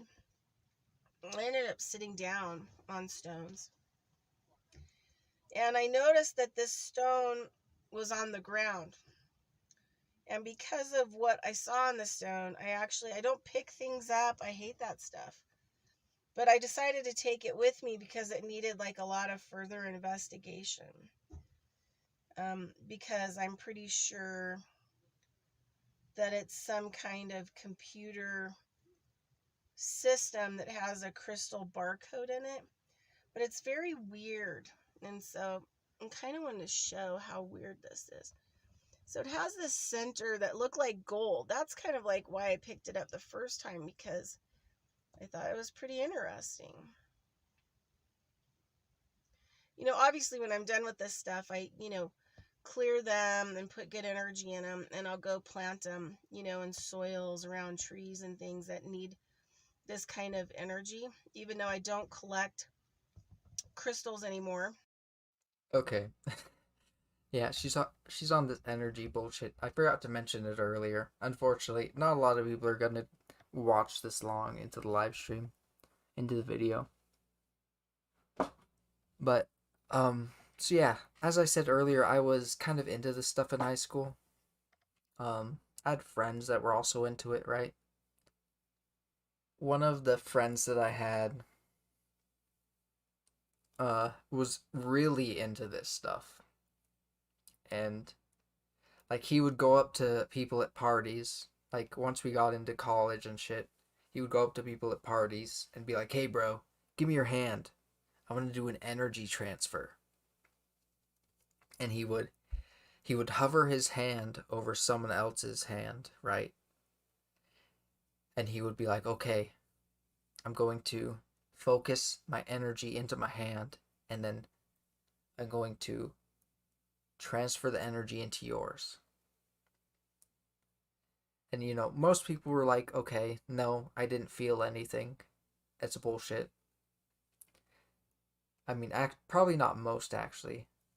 Most people were actually like, "Oh yeah, I totally felt something there, bro. Whoa, that's crazy." And then as a rational thinker, you had to think about whether or not these people we're just being nice, or we're actually as crazy as him, right? And I have a feeling a majority of them were just being nice, because I mean, he was a charismatic dude. You know, he was fairly likable despite the fact that he believed this shit. And so, yeah, I mean, that's my story about my friend that believed this shit. That's I don't know. I don't necessarily know where I was going with that, but like I said earlier, I bought into this shit a little bit. Not definitely not as much as this lady, not as much as my friend did, but you know, I thought it was a really interesting subject. I was doing mushrooms and shit, having some fucking weird experiences, right? And but you know, once I thought critically about what was going on, you know, the law of attraction shit, you know, if you think about something long enough or whatever, you put your energy into it, then it'll come to you. You know, I realized that clearly I'm just, you know, I'm clearly this belief system is making me think positively. It's making me try to think about the goals that I want. And as a result of that, I actually acted on those feelings and beliefs, and I attained some of those things, right? But then we go back to my friend who believed in this stuff, and the things he was trying to law of attraction for himself and will into existence were things that were not necessarily unattainable for him, but extremely, you know, they were very hard to, you know, for any normal person without some kind of connection to, you know, higher, or not higher, but more powerful, more, you know, connected people, without any connection to people who had more knowledge and assets, right? Without any connection to those people, it simply wasn't going to happen, right? And he was trying to will into existence the fact that he would be famous and he would be some kind of rapper that would blow up overnight, right? And, you know, the fact that those things didn't happen somehow didn't deter him. He just, you know, was convinced that, okay, the powers that be, the good powers that be, just that wasn't what they had in store for him. But me as a rational thinker, being me, you know, as someone who likes to think critically about situations, I realized that, you know, this is clearly just me. You know, I'm in a good mood, I'm in a good mindset about these things, you know. I'm thinking about these things, and therefore I'm working towards these goals that I have set for myself. And I realize that there's no otherworldly kind of energy or beings that are helping me attain these things. This is, you know, this is the fact that I put in hard work and attempted to attain these things. That's why it worked. But these people don't think like that for some reason. These people believe that all you gotta do is think about it. All you gotta do is will it into existence and it'll happen. And if it doesn't happen, then it's just not what the higher powers had in store for you. And I mean that's just like Christianity, right? If you pray for something and it does happen, then yes, God answered your prayers, right? But if it doesn't happen, I mean, that's just not what God had in store for you. God has more in store for you, right? And it's these mental gymnastics they play to convince themselves that their belief system, no matter how flawed, no matter how many holes there are in it, you know, it's still real. It'll still happen for them. And it's just really interesting the kind of mindset these people must have. Like, I mean, I said I bought into it, right? So you'd think I'd have some kind of understanding of these people, but I really don't. I really don't understand what convinces them that this is the way it is, that this is going to lead to some kind of enlightening, or that they already have been enlightened, and therefore that it'll lead to some kind of greater existence for them. You know? I don't know. That's my little spiel. I really try to avoid taking things that don't belong to me. And, but it's super interesting. So it has this weird, I don't know where oh, there it is. But you can really see, like, it has like a really interesting center. Turn it around a little bit, but it's pretty. Yeah, I mean, I can explain that. The minerals, the chemical processes that form these minerals, you know, there was one chemical process that formed these minerals, and then, you know, some other kind of chemical process happened on top here. Maybe some kind of oxidation. Maybe that layer was exposed to the air at some point or something like that, right? And then, you know, some other minerals and whatnot were packed on top of it, and therefore re-engaged this chemical process, and that happened. But they're not able to think critically enough to realize that. They just believe that this must be some kind of special stone with some kind of special properties because there's a little line in there. Unbelievable. It's a trip. Okay, but this is the mind-blowing part. It has a triangular crystal. The triangles.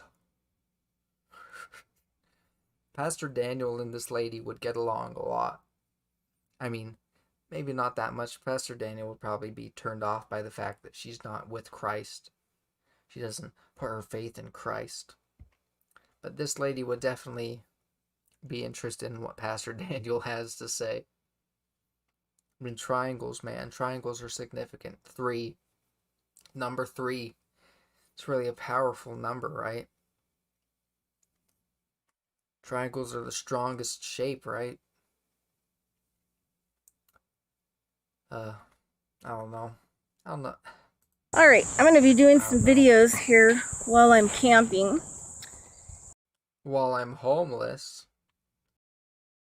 And hopefully you can hear me pretty good. I've got my microphone on, and I feel so good just kicking back reading a book. Anyway, I'm still waiting for my eyes to kind of adjust from my interdimensional travels last night. And my sleep, my nap. I mean, really. Now she's just going off the deep end. She clearly hasn't had much contact with actual human beings. And so she's just going deeper. Ooh, this one actually has comments on it. I forgot what I wanted to like say to her to ask her earlier. I really got to think about this. And with my teacher Al. So anyway, so the native people call a prophecy if it comes true. So if it comes true, but if it doesn't come true, then it's not a prophecy. The mental gymnastics. So a lot of these, supposed prophecies that people are like passing around are not considered prophecy by them until they become fact, or they come true or anything like that. So I'm just gonna see, it almost seems like she's thinking critically about the situation here, and then she adds a little but at the end. Come true or anything like that. So I'm just gonna, I have tried to work with so many people in alternative media. It's not even funny. I've even done my own radio shows. I've had 4 TV shows. All of them ended terribly. One was a studio TV show in studio with SingCat here in Nevada till they ran it into the ground. So we would go into studio, and my first show was called Bridgette, where I showcased local green business. And then I had a radio show on the BBS network called the Urban Farm Project, where I focused spirituality and farming kind of all together. And then I had 3 TV shows, one on CCN, one on Carrie Cassidy's TV channel, and then one on a Spiral network, which I only did 1 show. And all of them were like controlling and manipulating, and they don't really want to hear any real information, and they are stuck. I've even tried to reach out to Miles Johnson of Basis 47, and he kind of threw some accusations at me that I was trying to make him jump through some hoops and whatever else. I think that he has some issues. But, you know, this is the deal. So I tried to work with these other people. Yeah, see, if you don't completely buy into her bullshit, then you must have some issues, okay? If you can't accept what she's saying, if you can't accept the reality, the facts that she's spitting, bro, then you must have the problem. The problem is with you, not her. You got some issues. Tried to reach out so that I could also kind of bridge my information, bridge it with other people's information, and try to put the puzzle together. You know, by working together, we put the puzzle together. But none of these people really can work with other people. A lot of people can't work with other people. So they only get like a piece of the puzzle, not like they're not able. It's not like you're the problem, Bridgette. You know, he said that you made him jump through some hoops, but that must not be true, right? It must be their problem. They're not willing to accept what you're saying, right? It's not that you're trying to force your beliefs on other people. Because they can't work with other people to put the whole puzzle together. So I'm gaining more confidence and courage about getting out and sharing some of the information that I know. When I came into this world, between age 4 and 5, I had a reoccurring stigmata, burn stigmata on my feet, and they had, excuse me, a bug up my nose, and the symbols, just the same symbols on each foot, on the bottom of each foot, and it smelled like roses. And then after it was over, when I was I mean, I think we've all heard of people saying that their farts smell like roses, right? But she's claiming her feet smell like roses. And it's not just that her feet smell like roses. Her feet smell like roses as a result of some interdimensional, extraterrestrial, spiritual symbols that were placed on her feet. It's not like that was just a bad rash or some bug bites. No, they were symbols placed there in order to communicate interdimensionally through her. 5, you know, I started having star child abilities, and for a long time in my life I was trying to figure out why I knew things, why I was conscious, why I was aware of things, why people were always trying to take from me, throw me under the bus, discredit me, trump on me, lie about me, intervene in my life so that I would, you know, stay in the box, keep everybody comfortable, can't be your friend if you can't do like we're doing, selling ourselves out. So and then I started realizing, like I read a lot of Dolores Canyon's work and some other people's work, that I was a bona fide star child. Then I started really starting to remember a lot of things. And I just remember a lot of things through the course of my life after age 5. And one of them, I am going to disclose here, because I tried to reach out to Miles Johnson again to disclose this information. And it's not a prophecy. It's what I saw. So we'll have to wait to see if it comes to fulfillment. So when I was a little girl, they would show me video footage of the future from TV, documentaries, TV. I also see other things and I hear things. So they teach me in a lot of different ways and they give me a lot of information. I don't think she understands how TV works. You know, typically, you know, unless it's a live broadcast, in which case it still wouldn't be a future telling event, right? But I think how most TV works is they record things and therefore those things that they recorded happened in the past. But no, I just must be a reptilian demon who's trying to suck the energy out of her. That already know. It's been kind of complicated because I thought the world was a certain way because I had all this information. And then over my life, I realized, oh, the general public doesn't have that information.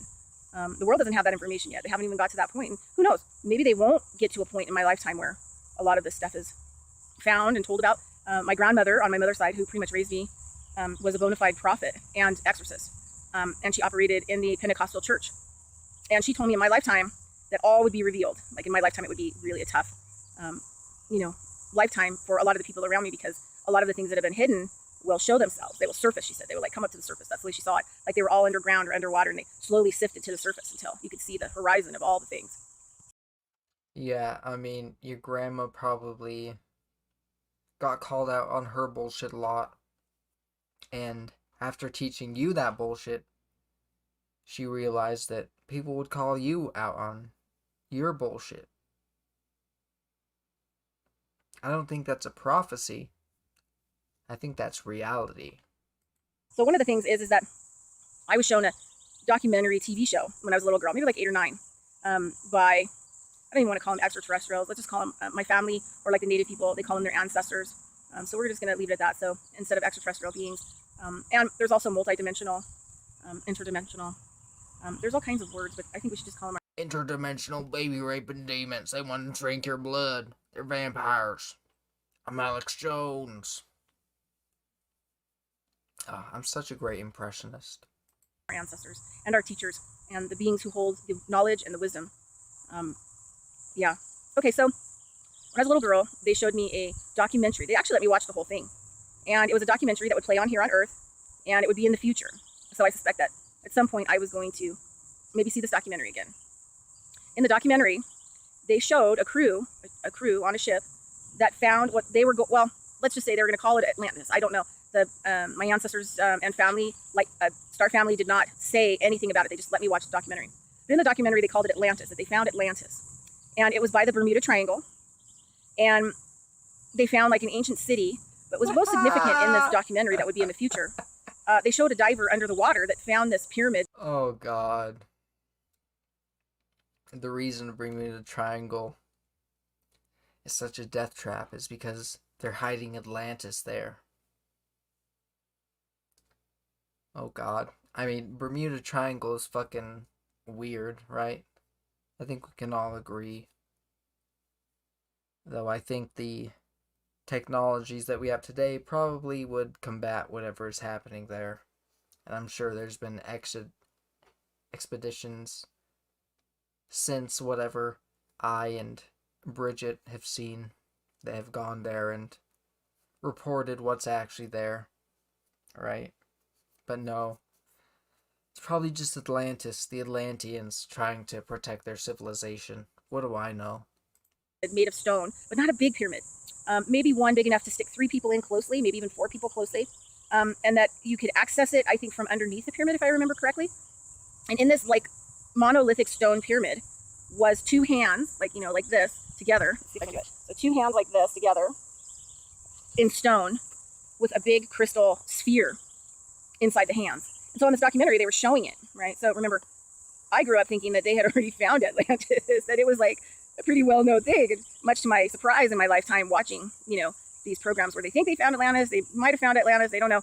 I was like, but I thought this was already like a done deal. They had already found it because my Star Family ancestors, you know, let me watch it in a full documentary, how it would be played on Earth. So I just wanted to let you know that. And what they find with these crystals, that they start finding these little pyramids all over, in what they're going to call Atlantis, that real found city of Atlantis. But like I said, I don't know if that's the truth about the city, but it's going to be significant. And then they start testing these crystals that they're finding inside. And they're going to be huge activation crystals. And these crystals are going to have immense, immense, immense power, huge power. And I think that...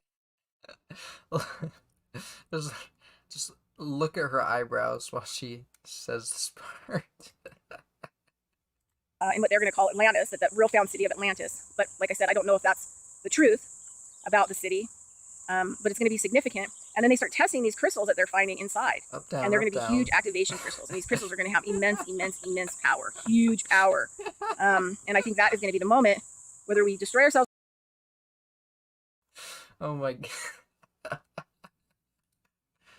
Oh, oh god. I don't know why. The way she moves her eyebrows right there, it's really funny to me. Off the planet, or we come into alignment with a new reality.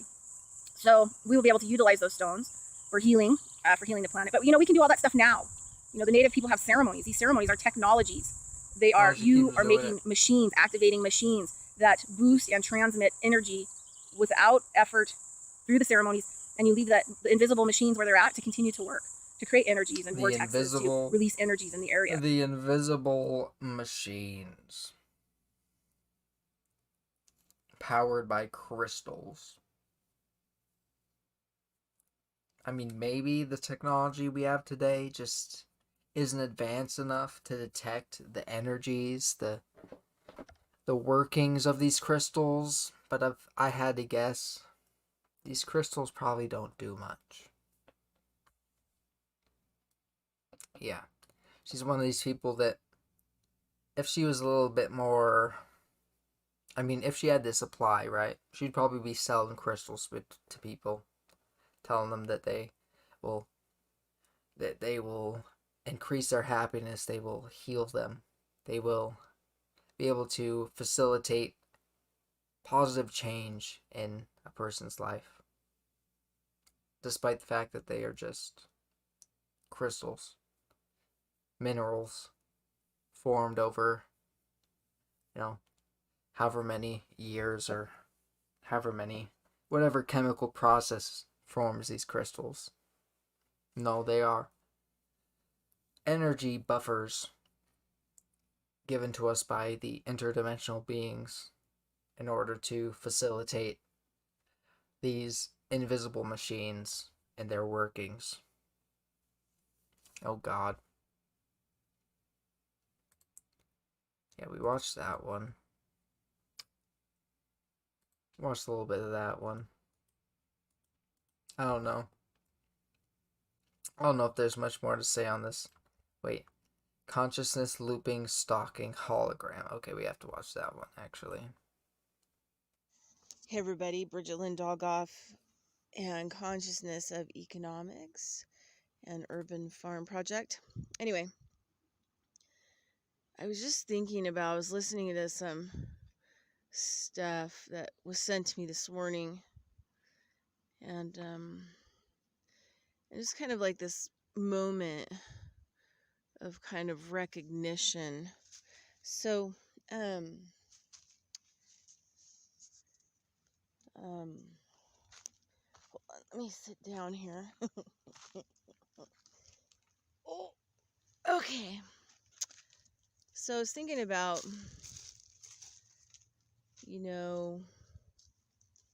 it's always difficult to try to figure out how to explain this reality to people, kind of to where they could really kind of grasp it. So there's this part in the Pirates of the Caribbean when I forget what the young whippersnapper's name is, but he's played by Orlando, and his she's referencing Pirates of the Caribbean, but she can't even reference one of the main characters. Amazing. Father, he doesn't really know that he's alive, and he and the dog just takes a big shit right in the middle of her video. Maybe that's a message from the interdimensional beings, Bridgette. Maybe they're telling you that what you're saying is shit. he's in Davy Jones' locker, deal aboard the ship, and his name's Bootstrap. Oh, sorry, that's a paradigm shift too, where your dog takes a poop on video while you're talking about consciousness. I guess that's her 2 cents. Anyway. And she references it too.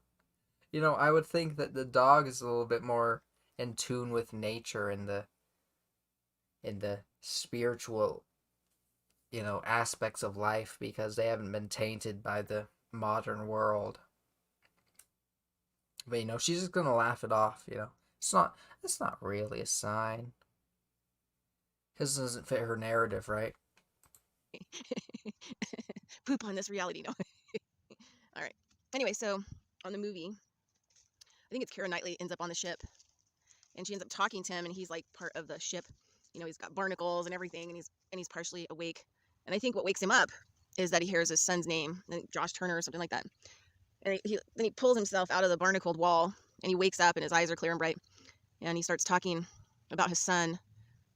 And then there's a point where he fades out again, and he then goes back, sits down, and morphs back into the wall. I guess it also is kind of like that, you know, hive consciousness. There's those Star Trek, you know, beings. The Borg scares everybody out. Yeah, she's doing the same talking points as Pastor Daniel, the hive mind, the hive consciousness. Yeah, I might have to introduce these people to each other. Though, I mean, if they ever watch these videos, they might, for this video, you know, their videos where I've reviewed them, they might be interested in the other ones I have. They might find each other. I think that would be amazing. You know, I mean, Pastor Daniel is clearly a stay-at-home shut-in with no chance of ever finding a mate.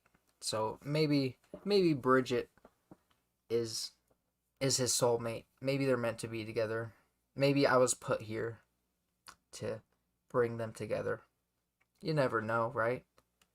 You know, the powers that be, the interdimensional beings might just be using me.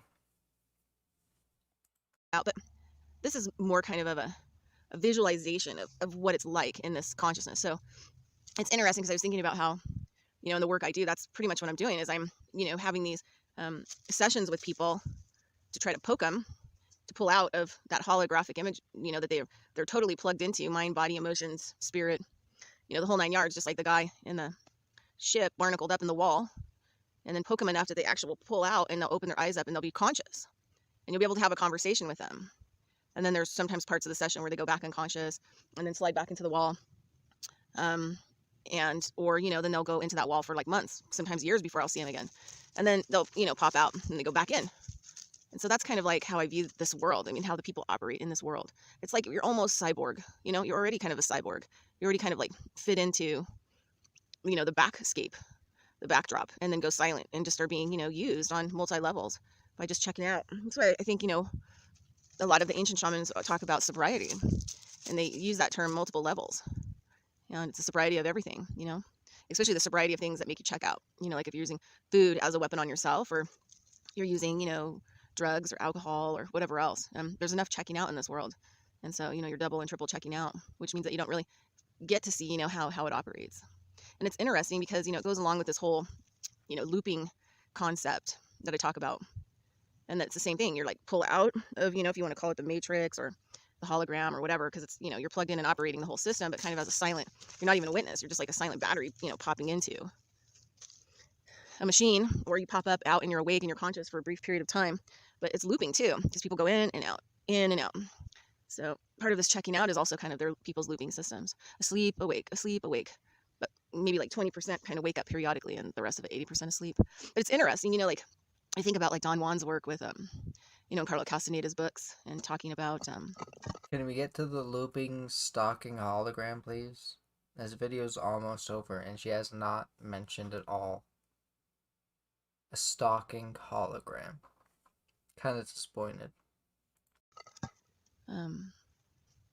Stalking. And, you know, it's interesting because stalking isn't really what you think it is. Because stalking is just moving around, basically. Okay, yeah, I spoke too soon. I'm an asshole. I get it. Manipulating, kind of, in not a bad way, you know, the world around you, but it's so easy because everyone's checked out and they're just stuck in their looping patterns. So it's almost like you can walk around and be fully conscious and watch everything going on, but they don't see you because you're an insignificant part of their backdrop and their program. So it's kind of interesting. Anyway, I thought I would throw that out there kind of as a visual of where people are at. Okay, and that was funny. That was interesting, but not really much we haven't heard from her before. Not much that we haven't heard from Pastor Daniel before. I really do think I gotta introduce these people. But yeah, as I was saying before I clicked on that video, I don't think there's much more I can say about this lady. She's clearly batshit And I think I gotta end it off there. This is definitely dragging on too long. Oh. Ooh, yeah.